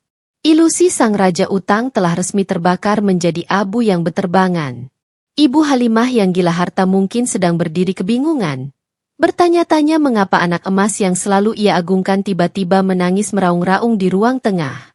Mereka mengira badai kehancuran ini datang dari langit sebagai kutukan takdir, tanpa menyadari bahwa badai ini diciptakan secara sadar oleh wanita yang mereka paksa mencuci piring dengan air kotor bekas makan mereka. Aku menatap lurus ke arah cakrawala kota yang mulai menggelap. Sandiwara penindasan babak pertama telah usai dengan sangat memuaskan, dan kini panggung beralih padaku. Randy kini sadar bahwa dirinya telah hancur lebur secara finansial. Namun ia belum tahu siapa sampah sejarah yang telah menghancurkannya. Esok pagi, saat tim penyita menyegel rumahnya dan menyeretnya keluar, aku akan memastikan ia menatap langsung wajah sang eksekutor sejati. Pagi ini, aku tidak perlu berada di lokasi secara fisik untuk mencium bau ketakutan yang menguar dari pori-pori keluargaku. Layar monitor raksasa di ruang kerjaku menampilkan siaran langsung dari kamera bodycam yang terpasang rapi di dada Pak Yanto, Kepala Tim Pengamanan dan Eksekutor Lapangan Aegis Capital. Resolusi 4K itu menyajikan visual yang sangat jernih dari pelataran rumah mewah di kawasan elit selatan Jakarta. Rumah yang secara legal dan absolut adalah milik perusahaanku. Namun selama ini dipinjam pakaikan oleh kelalaian takdir kepada seekor benalu bernama Randy. Di pelataran rumah itu, Ibu Halimah sedang menggelar acara arisan. Belasan wanita paruh baya berdandan menor dengan perhiasan emas bertumpuk duduk mengelilingi meja taman. Terdengar tawa melengking ibuku membelah udara, memamerkan pilar-pilar rumah bergaya klasik dan mobil sport merah yang terparkir angkuh di garasi terbukanya. Iya Jeng, ini semua hasil jerih payah Randy. Maklum, direktur muda, investasinya di mana-mana. Beda sama kakaknya si Kirana, yang miskin dan cuma bisa numpang hidup pakai daster lusuh karena suaminya pengangguran. Randy ini anak emas saya, istrinya juga baru dibelikan tas ratusan juta. Celoteh Ibu Halimah dengan congkaknya. Ia sama sekali tak sadar bahwa menantu kesayangannya itu hanyalah pelakor murahan yang sebentar lagi akan menangisi tas-sitaan. Di sudut layar, aku melihat Randy. Ia berdiri kaku di dekat pintu utama, terasing dari keramaian pesta. Wajahnya sepucat mayat yang baru diangkat dari kamar pendingin. Kemeja branded ketatnya tampak basah oleh keringat dingin. Ia terus menatap layar ponselnya yang mati, menyadari bahwa sistem autodebit firmaku telah menguras seluruh kehidupannya tanpa sisa. Ia telah sah masuk ke dalam blacklist BI, terisolasi dari peradaban finansial. Namun, egonya yang sebesar gunung menahan lidahnya untuk mengaku di depan teman-teman ibunya. Ia memilih diam mematung, berharap kiamat ini hanyalah ilusi. Mimpi buruk itu mewujud menjadi badai nyata tepat pada pukul 10:15 menit. 3 SUV hitam pekat dan 2 truk derek hidrolik berukuran masif bermanuver kasar memasuki jalanan perumahan elit tersebut. Suara mesin diesel menderu keras, membungkam tawa renyah ibu-ibu arisan dalam hitungan detik. Pak Yanto dan 6 anggota tim kurator turun dengan langkah militer yang tegap. Jas hitam mereka dijahit rapi. Wajah mereka kaku tanpa ekspresi layaknya malaikat pencabut nyawa yang ditugaskan khusus untuk memanen tumpukan aset beracun. Mereka melangkah masuk melewati gerbang besi yang kebetulan dibiarkan terbuka lebar untuk tamu arisan. Kehadiran mereka menyapu bersih oksigen dari halaman depan itu. Ibu Halimah langsung berdiri. Wajahnya merah padam karena merasa pesta eksklusifnya diganggu oleh tamu tak diundang berwajah garang. Heh! Kalian siapa berani masuk sembarangan ke istana anak saya? Ini perumahan elit, bukan tempat penagih utang kampung. Keluar kalian sebelum saya panggil keamanan. Teriak Ibu Halimah sambil berkacak pinggang, mencoba mempertahankan martabatnya di depan teman-teman sosialitanya yang mulai berbisik-bisik gelisah. Pak Yanto tidak bergeming barang 1 milimeter pun. Ia mengeluarkan sebuah map kulit berwarna merah darah, dokumen gugatan perdata yang telah kutandatangani semalam dengan pena platinumku. Selamat pagi. Kami dari Departemen Kurator dan Pemulihan Aset Aegis Capital. Suara bariton Pak Yanto bergema mantap, menembus mikrofon bodycam dan memenuhi ruang kerjaku yang sejuk. Kami membawa surat perintah penyitaan resmi dari Pengadilan Niaga. Berdasarkan hasil audit forensik internal kami, Saudara Randy Firmansyah telah terbukti melakukan prestasi tingkat berat atas utang senilai 7,2 miliar rupiah. Hari ini, kami akan melakukan likuidasi aset secara paksa atas seluruh properti yang menjadi agunan material, termasuk rumah ini dan seluruh kendaraan mewah di garasi. Keheningan yang membeku seketika menyelimuti pesta arisan itu. Gelas kaca dari tangan salah satu teman Ibu Halimah tergelincir jatuh ke rumput, isinya tumpah berantakan mewarnai kepanikan. Ibu Halimah tertawa canggung, tawa melengking yang dipaksakan untuk menutupi getar ketakutannya. Kalian ini pasti salah alamat. Randy itu direktur sukses. Dia punya banyak capital gain dari investasi luar negerinya. Rumah ini miliknya. Mobil itu dibeli tunai. Randy, sini kamu, usir preman-preman berseragam ini. Randy tidak berani melangkah maju. Kakinya gemetar hebat hingga lututnya nyaris beradu satu sama lain. Ia hanya bisa menunduk, menyembunyikan wajahnya dari tatapan menghakimi belasan pasang mata yang selama ini buta memujanya. Istri barunya menjerit histeris ketika dua orang anggota tim Pak Yanto berjalan santai melewati mereka, menuju garasi, dan mulai memasangkan rantai derek baja ke velg mobil sport merah kebanggaan Randy. Jangan sentuh mobil suamiku. Itu mobil mahal. Jerit pelakor itu, berlari mencoba menghalangi rantai besi. Minggir, Nyonya, atau kami akan menambahkan pasal menghalangi eksekusi hukum ke dalam tuntutan pidana Anda. Desi salah satu staf lapangan dengan mata dingin yang langsung membuat nyali wanita itu menciut dan mundur teratur. Di balik meja kerjaku, aku menyesap teh chamomile hangatku. Aku membiarkan aroma bunga yang menenangkan menyentuh sarafku saat mataku menyerap setiap detik kehancuran mereka. Penderitaan Randy adalah mahakarya seni yang telah kususun dengan presisi matematis kelas dewa. Ia bukan hanya kehilangan harta bernilai miliaran, tapi ia kehilangan sisa harga dirinya tepat di hadapan lingkaran sosial ibuku yang mendewakan status. Randy, kenapa diam saja? Jawab mereka. Ini rumah kita kan? Ibu Halimah mulai histeris, menarik-narik kerah kemeja mahal anaknya dengan kasar dan putus asa. Randy akhirnya rubuh. Bukan secara fisik akibat pukulan, namun secara mental. Tubuhnya anjlok berlutut di atas rumput tamannya sendiri. Ia menutupi wajahnya dengan kedua telapak tangannya. Suara tangisannya yang memalukan pecah, menggema diiringi deru mesin derek yang kini merenggut paksa mobil sport merahnya keluar dari garasi. Maafkan Randy, Bu. Randy bangkrut. Semuanya cuma utang. Randy nggak punya apa-apa lagi. Isak Randy dengan suara serak, menghancurkan seluruh fatamorgana yang selama ini ia pelihara dengan kebohongan. Ibu Halimah terhuyung ke belakang seolah baru saja dihantam godam raksasa tak kasat mata. Wajahnya yang keriput berubah seputih kapas. Teman-teman arisannya yang tadi memuji-muji memuakan, kini beringsut mundur, menatap mereka dengan tatapan jijik. Seolah kemiskinan dan utang adalah virus mematikan yang bisa menular melalui udara. Mereka bergegas meraih tas mewah masing-masing dan berlarian keluar gerbang tanpa berpamitan, meninggalkan Ibu Halimah yang mematung dalam kehinaan absolut di tengah pestanya yang hancur. Tidak, tidak mungkin. Kau anakku yang paling sukses. Kau direktur. Ibu Halimah meraung, meratap di tanah sambil memukuli dada Randy yang masih tertunduk. Pak Yanto mendekati Randy yang meratap di atas rumput. Ia menjatuhkan salinan tebal surat gugatan itu tepat di depan lutut sang mantan raja utang. Sesuai perintah dari jajaran direksi kami, Anda dan seluruh penghuni di rumah ini diberikan waktu tepat 60 menit untuk mengemasi barang-barang pribadi berupa pakaian sehari-hari. Semua perabotan, barang elektronik, hingga perhiasan yang dibeli menggunakan dana perusahaan akan disita dan dimasukkan ke dalam portofolio lelang kami siang ini juga, ucap Pak Yanto tanpa sisa belas kasihan. Arya yang berdiri di sampingku melipat kedua lengannya dan tersenyum sinis.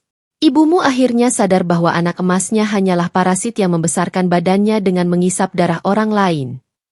Dia belum sadar sepenuhnya, Arya. Balasku dingin, pandanganku tak lepas dari layar monitor raksasa. Di layar, dua orang kru kami mulai membentangkan stiker vinil raksasa berwarna merah menyala dengan tulisan kuning tebal. Disita oleh penetapan pengadilan Aegis Capital. Stiker itu ditempelkan secara brutal melintang menutupi pintu utama kayu jati berukir yang harganya ratusan juta tersebut. Penyegelan itu adalah stempel kematian sosial bagi keluarga kandungku. Dalam waktu kurang dari setengah jam, Randy telah diubah statusnya dari seorang miliarder muda menjadi gelandangan yang harus angkat kaki dari properti mewah yang tak pernah benar-benar ia miliki. Mereka harus segera mencari tempat bernaung baru sebelum matahari terbenam. Dan aku tahu persis kemana kaki mereka akan melangkah. Setelah seluruh pintu pergaulan sosialita tertutup rapat bagi Ibu Halimah, satu-satunya tempat yang akan mereka tuju untuk memohon pertolongan adalah kepada anak perempuan yang selama ini mereka buang. Kepada wanita berdaster polos yang mereka suruh mencuci tumpukan piring kotor di hari raya. Mereka akan datang merangkak ke duniaku, mengemis untuk diselamatkan. Dan saat mereka tiba di singgasana sang pemegang hak veto absolut ini, aku akan memastikan mereka mengerti bahwa belas kasihan adalah barang mewah yang tak akan pernah bisa dibeli. Bahkan jika mereka menjual jiwa kotor mereka yang kini telah menjadi sampah sejarah di sebuah gubuk reot dengan bau selokan yang menyengat di pinggiran ibu kota. Bau itu kini sedang menguar kuat dari lobi utama gedung pencakar langit Aegis Tower di jantung kawasan bisnis Sudirman. Dari layar tablet kristal di atas meja kerja mahoniku, aku mengamati tiga sosok manusia yang tampak sangat salah tempat di tengah lautan eksekutif berjas rapi yang berlalu lalang. Randy, Ibu Halimah, dan sang pelakor murahan berdiri terengah-engah di depan meja resepsionis berlapis marmer Italia yang memancarkan kemewahan intimidatif. Mereka tidak lagi terlihat seperti keluarga sultan yang sedang merayakan lebaran dengan sombongnya. Randy hanya mengenakan kaos oblong putih kusut yang kebasahan oleh keringat dan sisa rintik hujan. Tangannya memeluk sebuah kardus mie instan berisi sisa-sisa pakaian murah yang berhasil ia selamatkan dari proses likuidasi aset yang tereksekusi paksa siang tadi.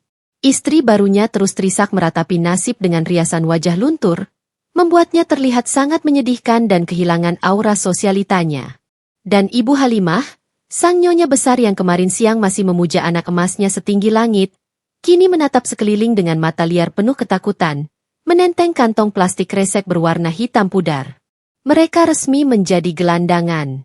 Sistem perbankan nasional telah memenjarakan identitas Randy dalam sel isolasi blacklist BI secara absolut. Seluruh rekeningnya telah dikuras habis tanpa sisa oleh mesin autodebit perusahaanku demi melunasi sebagian kecil dari pokok utang beserta bunga 7,2 miliar rupiah miliknya yang menunggak.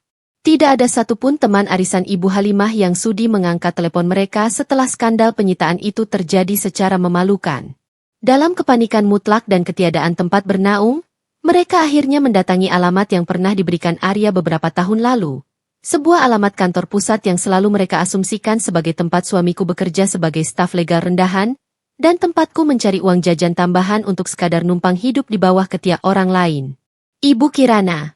Suara Pak Yanto terdengar melalui earpiece nirkabel di telingaku, memecah kesunyian. Target sudah berada di lobi. Mereka memaksa masuk, mengatakan bahwa mereka adalah keluarga dekat dari salah satu pegawai rendahan di sini dan sangat butuh pinjaman uang darurat. Apakah instruksi selanjutnya, Bu?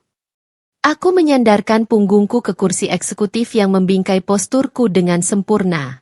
Aku tidak lagi mengenakan atasan polos tanpa logo yang selalu mereka hina sebagai daster lusuh.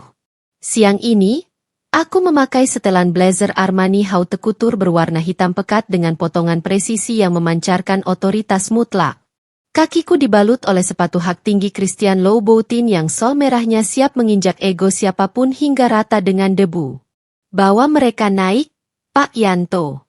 Gunakan lift VIP eksekutif langsung ke lantai 50. Jangan biarkan mereka menyentuh apapun yang ada di sana.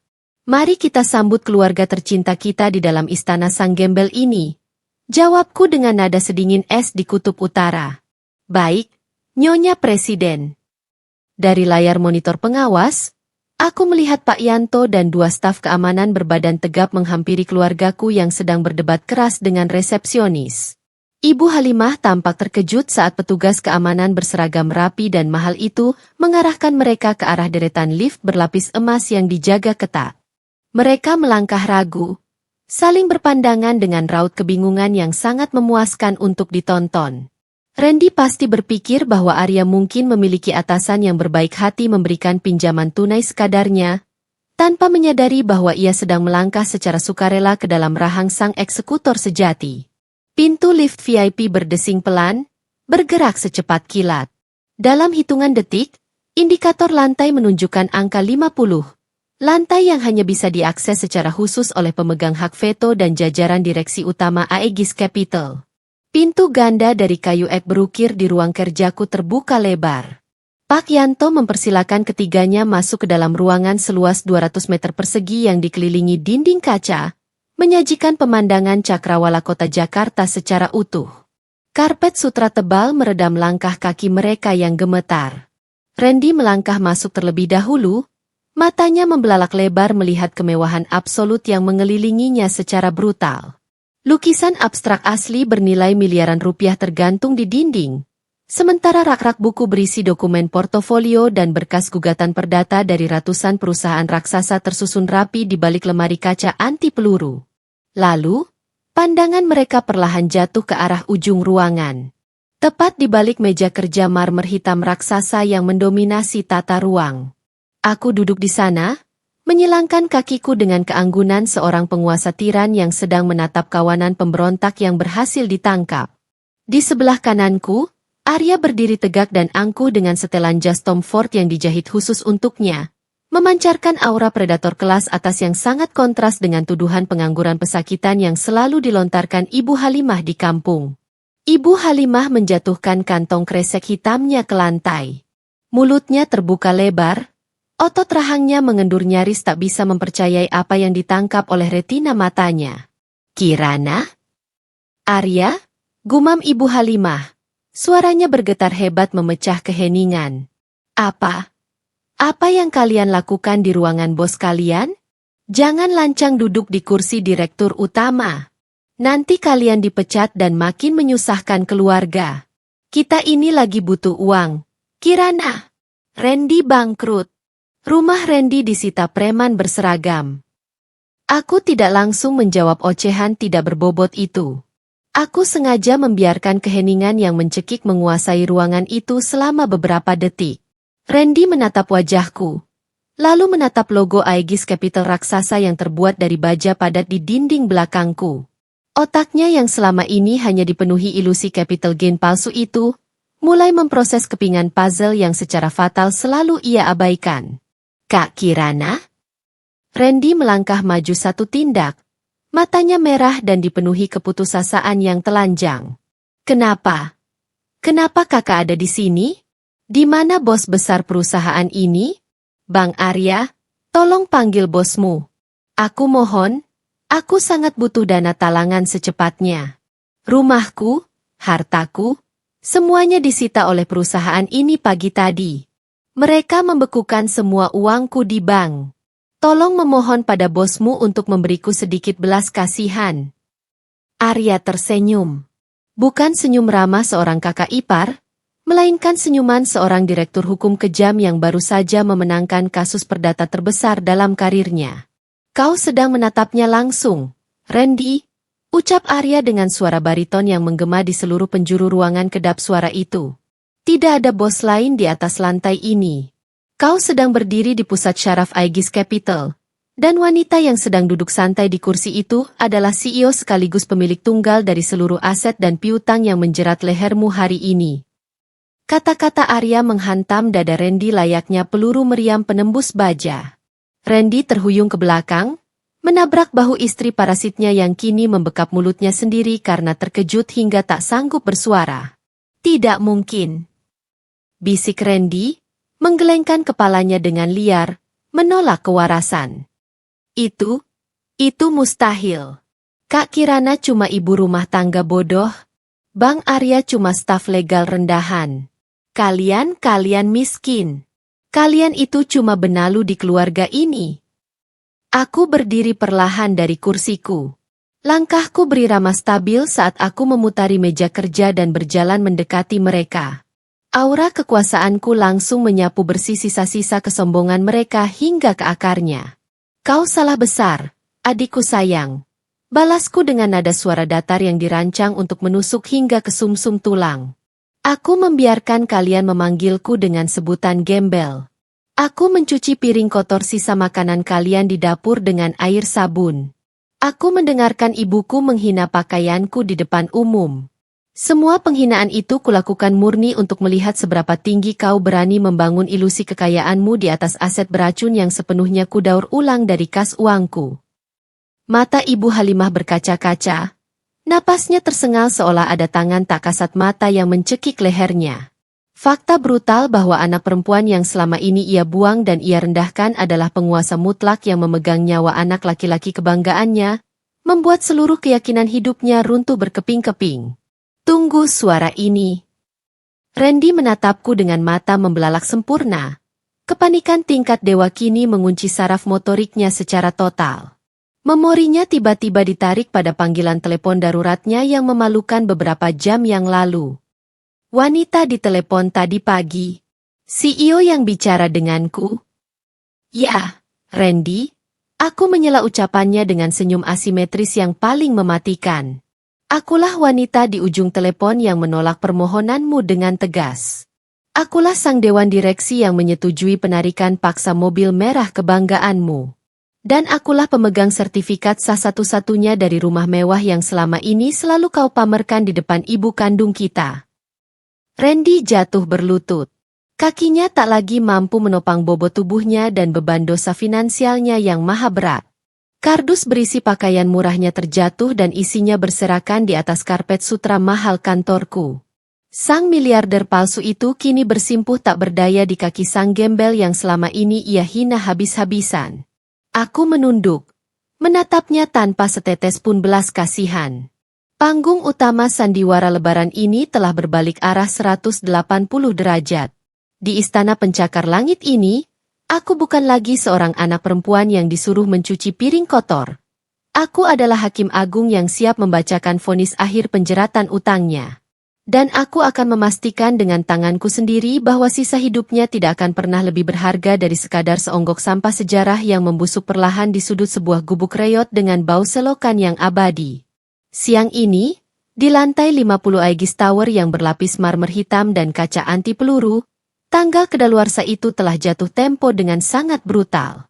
Aku berdiri menjulang di balik meja kerjaku, menatap lurus ke arah tiga sosok manusia yang kini terlihat tidak lebih berharga dari serangga yang menempel di sol sepatu low boutin merahku. Randy, sang adik yang dulu memuja pantulannya sendiri di cermin, kini berlutut gemetar di atas karpet sutra Persia milikku. Wajahnya pucat pasi, matanya nanar menatap kekosongan. Di sebelahnya, Ibu Halimah berdiri dengan lutut yang goyah, wajah keriputnya berkedut menahan syok absolut melihat anak perempuan yang selalu ia hina sebagai parasit pencuci piring kini duduk di singgasana penguasa. Kirana, ini pasti salah paham. Nak, suara Ibu Halimah akhirnya keluar, terdengar parau dan menyedihkan. Wanita tua itu mencoba tersenyum. Sebuah senyuman manipulatif yang bertahun-tahun ia gunakan untuk memeras emosiku. Kamu kan kakak kandung Randy. Kamu pasti cuma mau kasih pelajaran kecil, kan? Ayo, bilang sama anak buahmu di bawah untuk kembalikan rumah dan mobil Randy. Kasihan adikmu, dia kan kebanggaan keluarga kita. Aku tertawa pelan. Tawaku sedingin bongkahan es, bergema di dinding kedap suara ruangan ini tanpa sedikit pun kehangatan keluarga. Kebanggaan keluarga? Ulangku dengan nada aristokratis yang mematikan. Aku melangkah memutari meja marmerku, menghentikan langkah tepat 2 cm di depan wajah Randy yang menunduk. Kebanggaan keluarga macam apa yang membangun ilusi kesuksesannya dengan cara mencuri uang dari perusahaanku? Randy bukanlah seorang direktur jenius pencetak capital gain, Bu. Dia hanyalah seekor benalu beracun yang terus-menerus memalsukan laporan keuangan demi terlihat kaya di matamu. Randy mengangkat wajahnya perlahan. Air mata keputusasaan membasahi pipinya. Kak, tolong aku. Kak, aku janji akan bayar semuanya. Tolong cabut gugatan perdata itu. Bukalah blokir rekeningku. Jangan buat aku masuk ke dalam blacklist BI seumur hidup. Aku tidak merespons tangisannya. Sebaliknya, aku merogoh saku dalam blazer Armani yang kukenakan. Dengan gerakan lambat dan sangat terukur, aku mengeluarkan selembar uang kertas bernominal Rp100.000. Uang itu masih mulus, sedikit terlipat di bagian ujungnya. Itu adalah lembaran uang yang sama persis dengan yang Randy lemparkan ke dada suamiku dengan penuh arogansi di ruang makan kampung kemarin. Lembaran yang ia sebut sebagai sedekah untuk jajan anakku. Aku menjatuhkan lembaran 100.000 itu ke atas kepala Randy. Uang kertas itu melayang pelan, menyapu keningnya yang berkeringat dingin, lalu jatuh tepat di pangkuannya. Ambil uang sedekahmu ini, Randy, bisikku dengan artikulasi yang mengiris tajam. Gunakan 100.000 itu untuk membeli kardus bekas di pasar. Karena mulai hari ini, itu adalah satu-satunya aset real yang kau miliki di dunia ini. Randy menatap lembaran uang itu seolah benda itu baru saja membakar kulitnya. Ia menangis terisak. Sebuah pemandangan yang memberikan kepuasan sosiopatik di bagian terdalam otakku. Arya melangkah maju. Suamiku tidak lagi mengenakan kemeja santai atau sepatu kanvas yang dihinakan sebagai pakaian orang yang numpang hidup. Dengan setelan jas Tom Ford yang memancarkan dominasi mutlak, Arya melemparkan sebuah map tebal berisi rincian audit forensik tepat ke lantai, menyebar lembaran-lembaran dosa finansial Randy di depan mata mereka. PT Randy Sukses Mandiri memiliki utang pokok sebesar 5 miliar rupiah. Suara bariton Arya menebas keheningan tanpa ampun. Ditambah seluruh bunga penalti, denda keterlambatan maksimal, dan biaya administrasi akibat pelanggaran kontrak yang kau lakukan secara sadar, total kewajibanmu hari ini adalah 7,2 miliar rupiah. Ibu Halimah tersedak napasnya sendiri mendengar nominal gaib itu. 7 miliar? Astagfirullah, dari mana Randy dapat uang sebanyak itu? Kirana, kamu gila menagih uang sebanyak itu ke adikmu sendiri. Bukan aku yang gila, Bu, potongku tajam, menatap ibuku dengan mata seorang pemangsa puncak. Anak kesayanganmu lah yang gila. Dia menggunakan uang pinjaman modal kerja untuk menyewa rumah mewah, mencicil mobil sport, dan membelikan tas imitasi untuk pelakor murahan yang sekarang berdiri gemetar di sebelahnya itu. Mendengar kata-kata itu, istri baru Randy terkesiap. Wajahnya yang tebal oleh make-up luntur seketika, berubah dipenuhi kepanikan. Wanita materialistis itu menatap Randy dengan jijik yang sama besarnya seperti saat ia memandangku kemarin. Kamu membohongiku? Jerit sang pelakor murahan dengan histeris, menendang kardus pakaian Randy hingga isinya berhamburan. Kamu bilang kamu miliarder. Kamu bilang semua aset itu namamu. Brengsek. Aku tidak mau hidup menderita bersama laki-laki gembel pengangguran sepertimu. Tanpa menunggu 1 detik pun, wanita parasit itu membalikkan badan, berlari keluar dari ruang kerjaku menuju pintu lift dengan suara hak sepatu yang menggema panik. Ia meninggalkan Randy yang meronta putus asa, memanggil namanya dengan suara serak, namun tak ada gunanya. Di dunia nyata yang brutal, kesetiaan yang dibeli dengan uang pinjaman akan selalu menguap begitu kredit macet terjadi. Randy kembali menunduk, kini sepenuhnya sendirian, dikhianati oleh istri palsunya, dan dihancurkan oleh kakaknya sendiri. Aku kembali duduk di kursi kebesaranku, menautkan jemariku di atas meja marmer. Panggung sandiwara ini harus segera ditutup. Sebagai pemegang hak veto mutlak, aku sudah menetapkan vonis akhir. Dengar baik-baik, Randy, ucapku dengan ritme yang lambat dan penuh perhitungan. Sistem autodebit perusahaanku telah melucuti seluruh uang di rekeningmu, yang nilainya bahkan tidak menutupi 1/10 dari total bunga penaltimu. Seluruh rumah dan mobil itu telah masuk ke dalam daftar portofolio likuidasi aset yang akan dilelang besok pagi. Dan mengenai sisa utangmu, aku menjeda kalimatku, membiarkan Randy dan Ibu Halimah menahan napas dalam teror absolut. Mengingat kau telah menggelapkan dana korporasi untuk kepentingan pribadi, tim legal kami di bawah pimpinan Arya telah menyiapkan berkas tuntutan pidana atas penipuan dan pencucian uang. Kau punya waktu tepat sampai pukul 5 sore ini untuk melunasi sisa 7,2 miliar rupiah secara tunai. Itu mustahil, kah? Aku mohon ampun. Randy berteriak, bersujud hingga keningnya menyentuh sepatu hitam mengkilap Arya. Jika pada pukul 5:01 uang itu belum masuk ke rekening escrow Aegis Capital, maka kau akan melihat matahari terbenam dari balik jeruji besi penjara ibu kota. Lanjutku tanpa memedulikan sujudnya. Sebagai eksekutor dalam permainan ini, aku tidak pernah menerima belas kasihan. Aku menekan tombol interkom di mejaku. Pak Yanto, bawa tamu-tamu ini keluar dari gedungku. Pastikan mereka tidak mencuri satupun pulpen dari lobi kantorku. Dua petugas keamanan berseragam hitam masuk ke dalam ruangan. Mereka menarik lengan Randy dan Ibu Halimah secara paksa, menyeret sang mantan raja utang dan ibunya yang terus meratap histeris keluar dari istanaku. Dari balik dinding kaca, aku melihat ke bawah, menyaksikan mereka didorong ke jalanan aspal ibu kota yang mulai terik. Mereka kini resmi menjadi gelandangan tanpa arah. Sebuah akhir yang sangat memuaskan bagi onggokan sampah sejarah yang memang pantas membusuk di sudut sebuah gubuk reot dengan bau selokan yang menyengat. Hinaan soal baju das terlusuh dan tuduhan numpang hidup telah kubalas dengan lunas tanpa sisa. Fase penindasan ini telah selesai, mengunci pintu kehancuran mereka untuk selamanya. Matahari Jakarta pukul 2 siang memancarkan panas yang brutal, memanggang aspal kawasan Sudirman hingga menebarkan uap yang mencekik paru-paru. Di trotoar pejalan kaki yang biasanya hanya dilalui oleh para eksekutif berjas rapi, dua sosok manusia menyeret langkah mereka dengan sisa-sisa tenaga yang hampir punah. Randy Firmansyah, pria yang 24 jam lalu masih berlagak layaknya sultan pencetak capital gain tak terbatas, kini hanya mengenakan kaos oblong putih kusut yang basah oleh keringat berbau asam. Di sebelahnya, Ibu Halimah berjalan gontai, menenteng kantong plastik kresek hitam berisi sisa harga dirinya yang telah remuk redam. Mereka telah resmi menjadi gelandangan. Tidak ada lagi mobil sport merah pabrikan Eropa yang menanti di lobi gedung. Tidak ada lagi istri muda berlapis riasan tebal.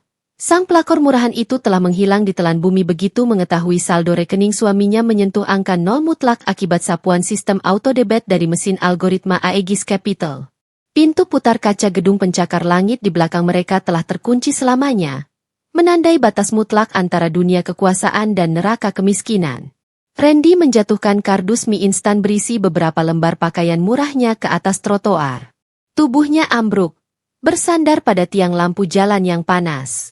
Matanya kosong menatap deretan mobil mewah yang melintas, menyadari bahwa ia tidak akan pernah lagi bisa menyentuh kemudi kendaraan-kendaraan itu. Namanya telah dipaku mati di dalam daftar blacklist BI dengan kolektibilitas tingkat 5. Ia adalah pesakitan finansial. Seumur hidupnya, ia tidak akan pernah dipercaya oleh institusi keuangan manapun, bahkan sekadar untuk membuka rekening tabungan paling dasar. Randy, Ibu haus. Nak, rintik Ibu Halimah. Suaranya serak, tenggorokannya kering kerontang seperti padang pasir. Wanita tua yang kemarin siang masih menghina anak perempuan kandungnya dengan sebutan parasit yang numpang hidup itu, kini menatap putranya dengan tatapan mengemis yang memalukan. Coba kamu periksa sakumu. Mungkin masih ada uang 10.000 untuk beli air mineral di pedagang asongan itu. Randy tertawa. Sebuah tawa hampa yang lebih terdengar seperti isakan orang gila. Ia merogoh saku celana jeansnya yang kotor dan mengeluarkan selembar uang kertas yang terlipat lecek. Uang 100.000 rupiah. Uang, sedekah, yang ia lemparkan dengan angkuh ke dada kakak iparnya tempo hari, yang kini dikembalikan oleh sang eksekutor sebagai simbol kehancuran tak terelakkan. Cuma ini yang Randy punya, Bu. 100.000 rupiah, jawab Randy dengan suara bergetar, menatap lembaran merah itu dengan kebencian dan penyesalan yang membakar kewarasannya. Semua rekening giro, deposito, sampai dompet digital Randy sudah dikuras habis. Semua yang kita banggakan kemarin itu ternyata cuma aset beracun milik wanita yang ibu suruh mencuci piring. Ibu Halimah merebut uang 100.000 itu dengan kasar. Tangan keriputnya bergetar hebat. Di dalam otaknya yang selama ini hanya dipenuhi oleh obsesi status sosial, realita ini terlalu telanjang dan brutal untuk dicerna. Kita tidak mungkin gembel. Randy, ibu ini ketua arisan. Ibu punya banyak teman sosialita. Istri-istri pejabat yang sering memuji mobilmu. Ibu Halimah merogoh ponsel pintarnya dari dalam tas imitasi murahan yang ia bawa. Layar ponselnya retak di bagian sudut, cerminan dari kehidupannya yang mulai hancur. Ia menekan nomor telepon Jeng Marni, istri pengusaha berlian yang kemarin duduk paling depan saat acara arisan di rumah mewah sitaan itu. Panggilan tersambung sesaat, lalu terdengar nada sibuk yang dipaksakan. Nomor yang Anda tuju sedang tidak dapat menerima panggilan. Kurang ajar. Marni menolak panggilanku, rutuk Ibu Halimah, memencet nomor lain dengan jari telunjuk yang gemetar. Kali ini ia menelepon Jeng Siska, bendahara grup arisannya. Tut, tut. Halo, Siska. Ya ampun, akhirnya kamu angkat. Siska, tolong pinjami ibu uang 2 juta saja untuk ongkos pulang ke kampung dan makan. Nanti Randy yang ganti, dia pasti bangkit lagi. Di ujung telepon, terdengar dengusan sinis yang sangat merendahkan. Maaf ya, Bu Halimah. Suami saya melarang saya berhubungan dengan keluarga penipu. Satu grup arisan sudah tahu dari video yang viral pagi ini, kalau rumah dan mobil anak emas ibu itu hasil utang miliaran yang disita paksa oleh pengadilan. Katanya anak ibu direktur, ternyata cuma benalu tukang ngutang. Jangan pernah hubungi saya lagi. Ibu sudah saya keluarkan dari grup WhatsApp arisan elit kita. Klik. Panggilan diputus sepihak tanpa ampun. Ibu Halimah mematung. Ponsel pintarnya perlahan merosot dari genggamannya. Jatuh membentur aspal trotoar dan layarnya pecah berkeping-keping. Air mata keputusasaan akhirnya tumpah, merusak sisa bedak murah di wajahnya. Wanita yang selalu mengagung-agungkan validasi tetangga itu kini menyadari bahwa teman-teman sosialitanya hanyalah ilusi yang dibeli oleh uang pinjaman. Saat uang itu ditarik kembali oleh sang pemilik sah, seluruh kehormatannya menguap tanpa sisa. Tepat pada pukul 5:02 sore itu, ponsel Randy berdering nyaring. Layar ponselnya menampilkan nomor dari pihak kepolisian daerah. Randy menatap layar itu dengan horor yang melumpuhkan saraf motoriknya. Batas waktu pelunasan 7,2 miliar rupiah yang diberikan oleh Kirana telah terlewati. Berdasarkan hasil audit forensik tak terbantahkan yang diserahkan oleh tim hukum Aegis Capital, Randy telah resmi ditetapkan sebagai tersangka utama dalam kasus penggelapan dana korporasi. Dokumen gugatan perdata yang telah diproses pagi tadi kini telah bermutasi menjadi ancaman pidana kurungan tingkat tinggi. Halo? Randy mengangkat telepon itu dengan suara sekecil cicitan tikus tanah. Bapak Randy Firmansyah, kami dari Unit Tindak Pidana Ekonomi Kepolisian Daerah. Berdasarkan laporan dugaan penggelapan dana dan pencucian uang dari pihak Aegis Capital, status Anda telah dinaikkan menjadi tersangka. Surat panggilan resmi telah kami terbitkan hari ini. Anda dilarang meninggalkan kota atau mencoba menghilangkan barang bukti. Randy menjatuhkan ponselnya. Napasnya tersengal, pandangannya menggelap. Penjara bukan lagi sekadar ancaman kosong dari kakaknya yang ia anggap hanya memakai pakaian das terlusuh. Penjara adalah kenyataan yang sedang menjemputnya besok pagi. Langit Jakarta mulai menguning kemerahan, menyongsong senja yang tak membawa kedamaian. Di bawah bayang-bayang gedung pencakar langit yang menggores awan, Randy dan Ibu Halimah terpaksa menyeret langkah mereka menjauh dari gemerlap pusat kota.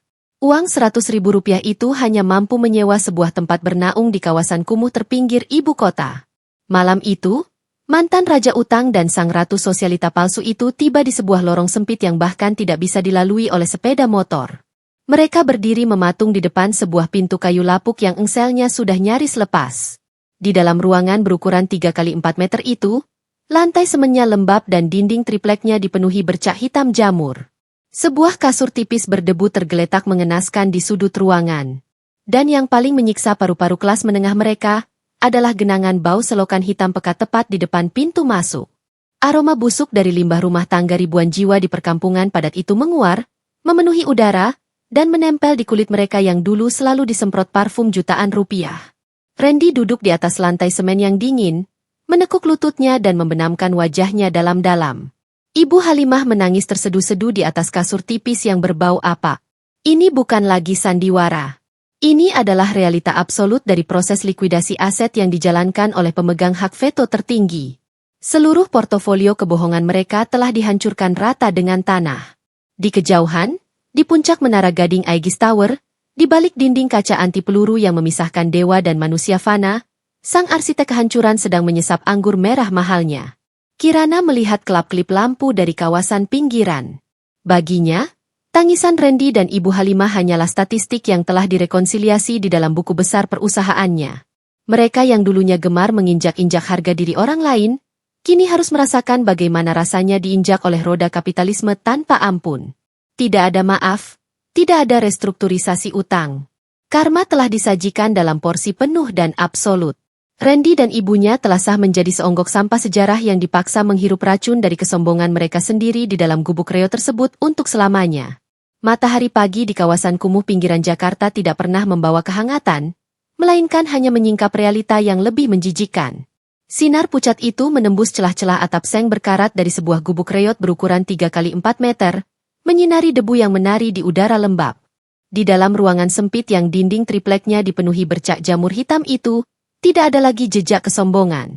Udara di sana begitu pekat, didominasi oleh bau selokan yang menguap dari parit pembuangan limbah rumah tangga ribuan warga miskin tepat di depan pintu mereka.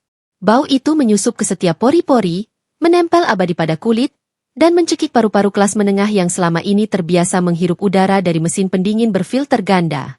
Di atas lantai semen yang dingin dan retak, Randy Firmansyah, pria yang beberapa hari lalu masih menepuk dada sebagai direktur muda pencetak capital gain miliaran rupiah, terbaring meringkuk seperti seekor binatang buangan. Ia tidak lagi tidur di atas kasur pegas berlapis spray sutra. Tubuhnya yang terbiasa dibalut kemeja desainer kini, hanya ditutupi oleh kaos oblong kotor yang basah oleh keringat dingin. Setiap kali ia bergerak, tulang-tulangnya bergemeretak ngilu beradu dengan lantai keras. Randy telah bermutasi sepenuhnya menjadi seorang gelandangan di dalam penjaranya sendiri. Sistem perbankan yang dikendalikan oleh sang eksekutor telah bekerja dengan presisi mesin pembunuh. Randy tidak lagi memiliki rekening bank, tidak memiliki aset, dan identitasnya telah dikunci mati di dalam blacklist BI dengan kolektibilitas paling memalukan. Randy membuka matanya yang bengkak, menatap langit-langit seng yang dipenuhi sarang laba-laba. Pikirannya dipenuhi oleh memori tentang algoritma autodebit yang menyapu bersih saldo rekayasanya dalam hitungan detik. Ia tidak bisa melamar pekerjaan, tidak bisa meminjam uang bahkan ke rentenir jalanan terburuk sekalipun, karena statusnya kini adalah tersangka kasus penggelapan dana. Segala yang ia sentuh telah berubah menjadi debu. Di sudut lain ruangan itu, Ibu Halimah duduk mematung di atas sebuah tikar plastik tipis yang robek di bagian ujungnya. Wanita tua yang selalu memuja validasi sosialita dan merendahkan orang lain sebagai parasit yang hanya bisa numpang hidup itu, kini menatap kosong ke arah dinding triplek lapuk. Wajahnya yang biasanya dipenuhi riasan tebal kini tampak kuyu, keriputnya tercetak jelas, dan kantung matanya menghitam akibat teror psikologis yang tak kunjung usai. Pakaian yang membalut tubuh Ibu Halimah bukan lagi gaun sutra atau kebaya mahal. Ia terpaksa mengenakan sebuah daster lusuh bermotif bunga pudar yang ia temukan di bagian bawah kardus sisa barang sitaan.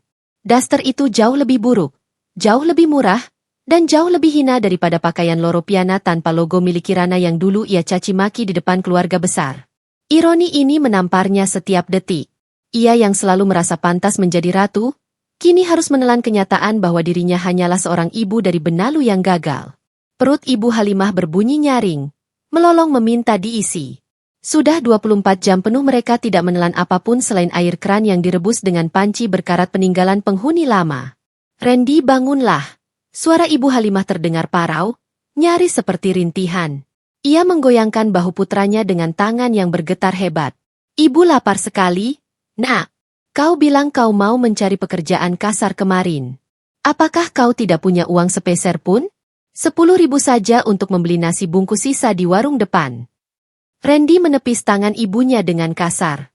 Keputusasaan telah membunuh seluruh rasa hormatnya. Uang dari mana, Bu? Semua orang menolakku. Foto wajahku yang memakai baju tahanan saat diperiksa polisi sudah tersebar di semua grup WhatsApp perusahaan. Aku ini buronan utang. Jangan terus meminta padaku. Ibu sendiri yang membesarkanku dengan gengsi palsu hingga kita berakhir seperti ini.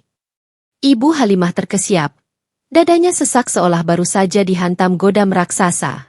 Anak emas yang selama ini ia sembah, yang demi dirinya ia rela menampar Kirana, kini menyalahkannya atas kehancuran ini. Karena tidak tahan dengan rasa lapar yang mengoyak lambung, Ibu Halimah terpaksa memaksakan diri berdiri.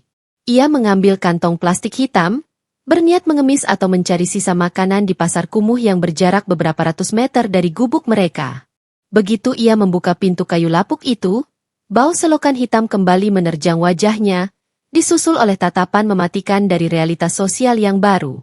Di luar gubuk, Beberapa ibu-ibu tetangga yang sedang mencuci baju di sumur umum langsung menghentikan aktivitas mereka. Mereka menatap Ibu Halimah dari ujung kaki hingga ujung kepala dengan tatapan jijik yang tak ditutupi. Di lingkungan miskin ini, solidaritas hanya berlaku bagi mereka yang miskin karena takdir, bukan bagi penipu rakus yang jatuh miskin karena ketamakan. Oh, ini dia nyonya besar yang rumah mewahnya disita pengadilan itu. Cibir salah satu tetangga dengan suara lantang, sengaja membiarkan Ibu Halimah mendengarnya. Katanya dulu selalu pamer di kampung kalau anaknya itu direktur kaya raya. Ternyata cuma benalu yang menggelapkan uang istri sendiri buat menghidupi pelakor murahan. Sekarang malah nyasar ke kampung kita, bikin sempit jalan saja. Iya, empok. Dengar-dengar utangnya sampai miliaran rupiah. Makanya, jangan suka menghina orang. Sekarang dia pakai daster lusuh begitu.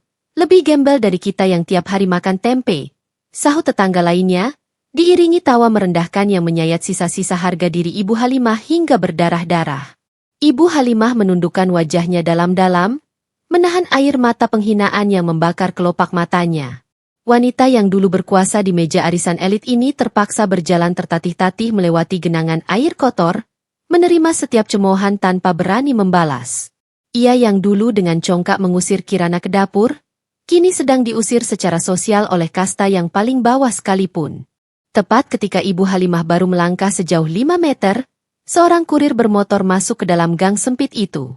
Kurir itu mengenakan jaket seragam dari firma hukum kelas atas. Ia berhenti tepat di depan gubuk, mengabaikan bau busuk di sekitarnya, lalu menjatuhkan sebuah amplop coklat tebal berlogo Aegis Capital tepat di depan kaki Randy yang baru saja merangkak keluar karena mendengar keributan. Surat pemberitahuan resmi dari pengadilan niaga, ucap kurir itu dengan nada mekanis. Dokumen gugatan perdata tahap final.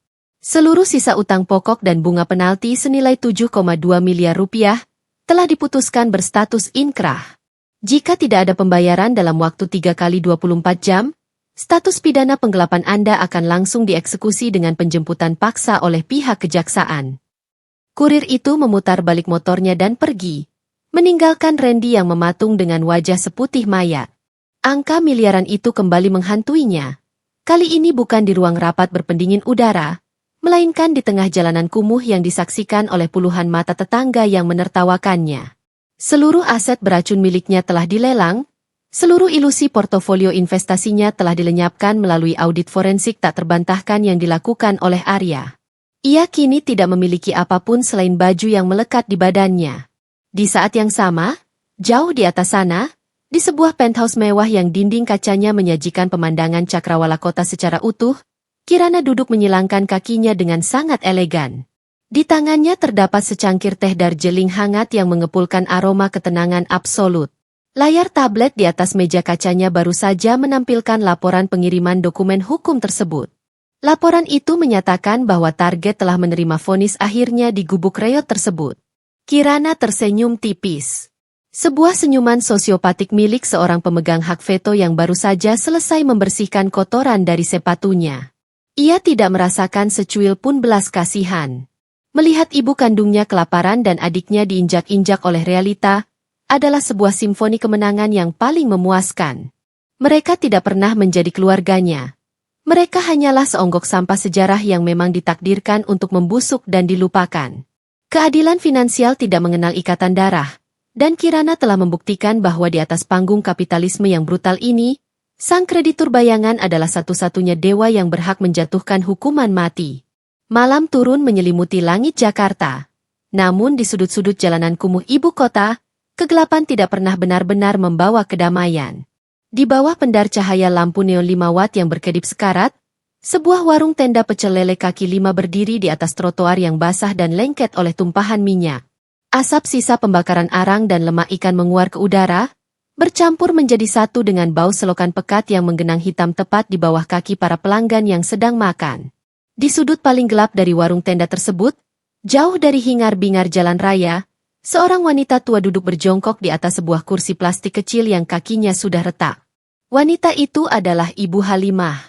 Sosok yang 6 bulan lalu masih membusungkan dadanya dengan sombong, memamerkan perhiasan emas imitasi di acara kumpul keluarga, dan menampar tangan cucu kandungnya sendiri hanya demi membela setoples nastar murahan. Kini, sisa-sisa wibawa sosialita palsunya telah terkelupas habis hingga ke tulang. Ia tidak lagi mengenakan kebaya sutra atau jubah tidur berenda. Tubuh rentanya yang semakin kurus hanya dibalut oleh sebuah daster lusuh bermotif bunga matahari yang warnanya sudah pudar menjadi abu-abu kotor.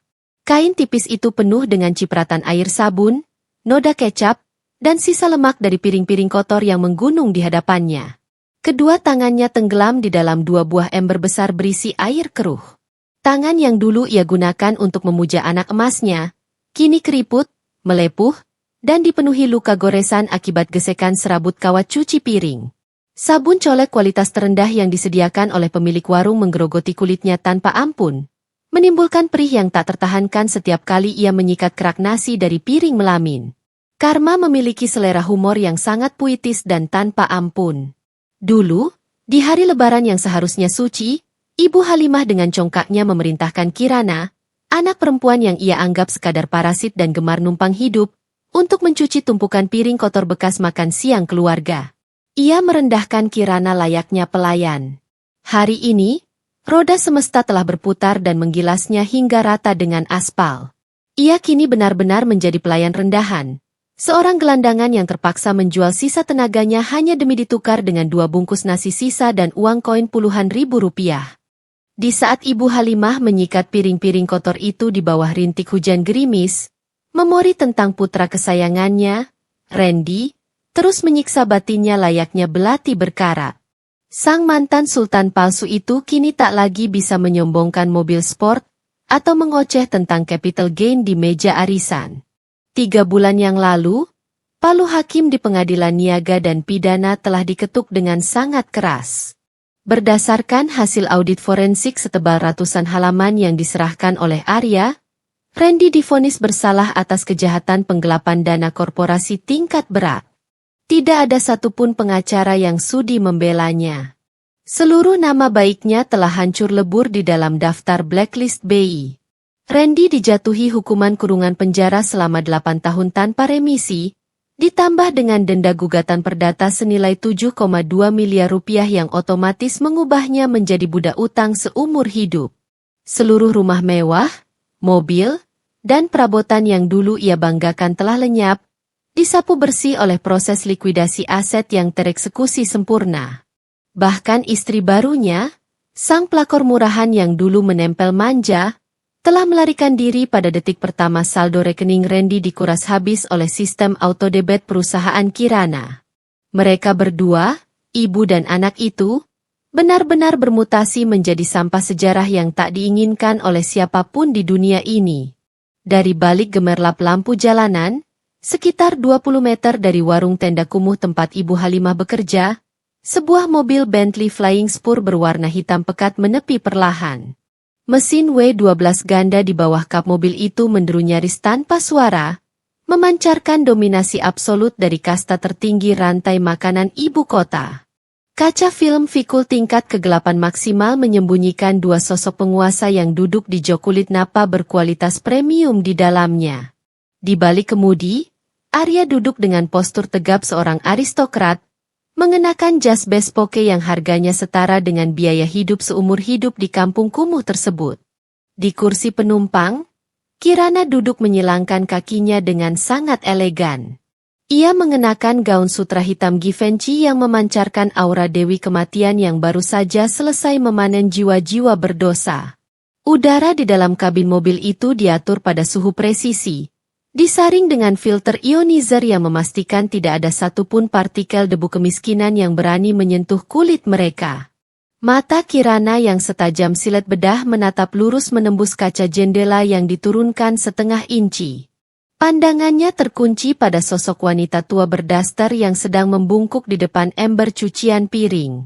Sang pemegang hak veto tertinggi dari firma pembiayaan raksasa Aegis Capital itu sedang mengawasi hasil karya seninya yang paling brutal. Tidak ada sebersit pun rasa kasihan di dada Kirana. Tidak ada air mata, tidak ada penyesalan, tidak ada gejolak emosi manusiawi yang melemahkan. Yang mengalir deras di dalam pembuluh darahnya saat ini hanyalah kepuasan sosiopatik tingkat dewa, Sebuah euforia kemenangan slow burn yang akhirnya mencapai titik kulminasi absolut. Ia telah menguliti musuhnya hidup-hidup menggunakan instrumen hukum, dan membiarkan mereka membusuk dalam neraka yang mereka ciptakan sendiri. Kau ingin turun dan meninggalkan pecahan uang 100.000 rupiah di depannya, sayang? Tanya Arya dengan suara bariton yang berat dan tenang, memecah keheningan kabin. Sebuah sindiran tajam yang merujuk pada uang hinaan Randy di hari Lebaran. Kirana tersenyum. Senyuman dingin yang sangat mematikan, yang mampu membekukan aliran darah siapapun yang melihatnya. Ia menyandarkan kepalanya ke kursi empuk, membiarkan jemarinya yang dihiasi cincin berlian 5 karat mengetuk pelan sandaran tangan. Tidak perlu, Arya. Jawab Kirana dengan artikulasi yang lambat, elegan, dan sangat berkuasa. Uang 100.000 terlalu berharga untuk sekadar dibuang ke dalam genangan air kotor. Biarkan ia menikmati setiap tetes air cucian piring itu. Ia selalu merasa bahwa aku hanyalah seekor benalu miskin. Maka sekarang biarkan ia hidup dengan keyakinannya di dalam gubuk reot itu hingga napas terakhirnya. Tepat pada detik itu, Ibu Halimah secara kebetulan mengangkat wajahnya yang basah oleh keringat untuk menyeka dahinya dengan punggung tangan. Pandangannya tak sengaja berpapasan dengan bayangan samar Kirana di balik celah kaca jendela mobil mewah yang sedang menepi. Waktu seakan berhenti berdetak. Mata tua yang kuyu itu membelalak lebar, memancarkan horor, penyesalan, dan rasa malu yang melumpuhkan kewarasan. Ibu Halimah mengenali wajah itu. Wajah anak perempuan yang ia buang, wajah sang eksekutor kejam yang memegang sertifikat atas nyawanya. Wanita tua itu menjatuhkan piring kotor dari tangannya, membiarkan porselen murah itu pecah berkeping-keping di atas aspal. Ia membuka mulutnya, ingin meneriakkan sebuah permintaan maaf yang terlambat jutaan tahun cahaya, namun tak ada satupun suara yang mampu keluar dari tenggorokannya yang tercekat. Kirana tidak membalas tatapan itu dengan amarah. Ia hanya menatap Ibu Halimah dengan tatapan kosong, tatapan seorang manusia yang sedang melihat seonggok batu kerikil tak berguna di pinggir jalan. Tutup jendelanya, Arya. Bau busuk dari jalanan ini mulai merusak aroma parfumku. Perintah Kirana dengan suara mutlak. Ayo kita pulang. Elvano pasti sudah menunggu cerita pengantar tidurnya. Kaca jendela elektrik itu bergerak naik dan menutup rapat tanpa suara, memutus secara permanen ikatan takdir antara sang dewa finansial dan sang pesakitan jalanan. Arya menginjak pedal gas secara perlahan. Bentley hitam itu meluncur mulus membelah pekatnya malam Jakarta, meninggalkan warung tenda kumuh dan segala penderitaan di dalamnya layaknya debu yang tersapu angin. Kirana menatap lurus ke depan, ke arah cakrawala kota yang dipenuhi gedung-gedung pencakar langit yang tunduk pada kekuasaannya. Panggung sandiwara penindasan telah ia bakar habis tanpa sisa. Hutang harga dirinya telah terbayar lunas tanpa diskon. Ia melangkah pergi menuju kejayaannya yang tak tersentuh, meninggalkan musuh-musuhnya membusuk selamanya dalam penjara kemiskinan dan karma absolut yang tak mengenal kata pengampunan.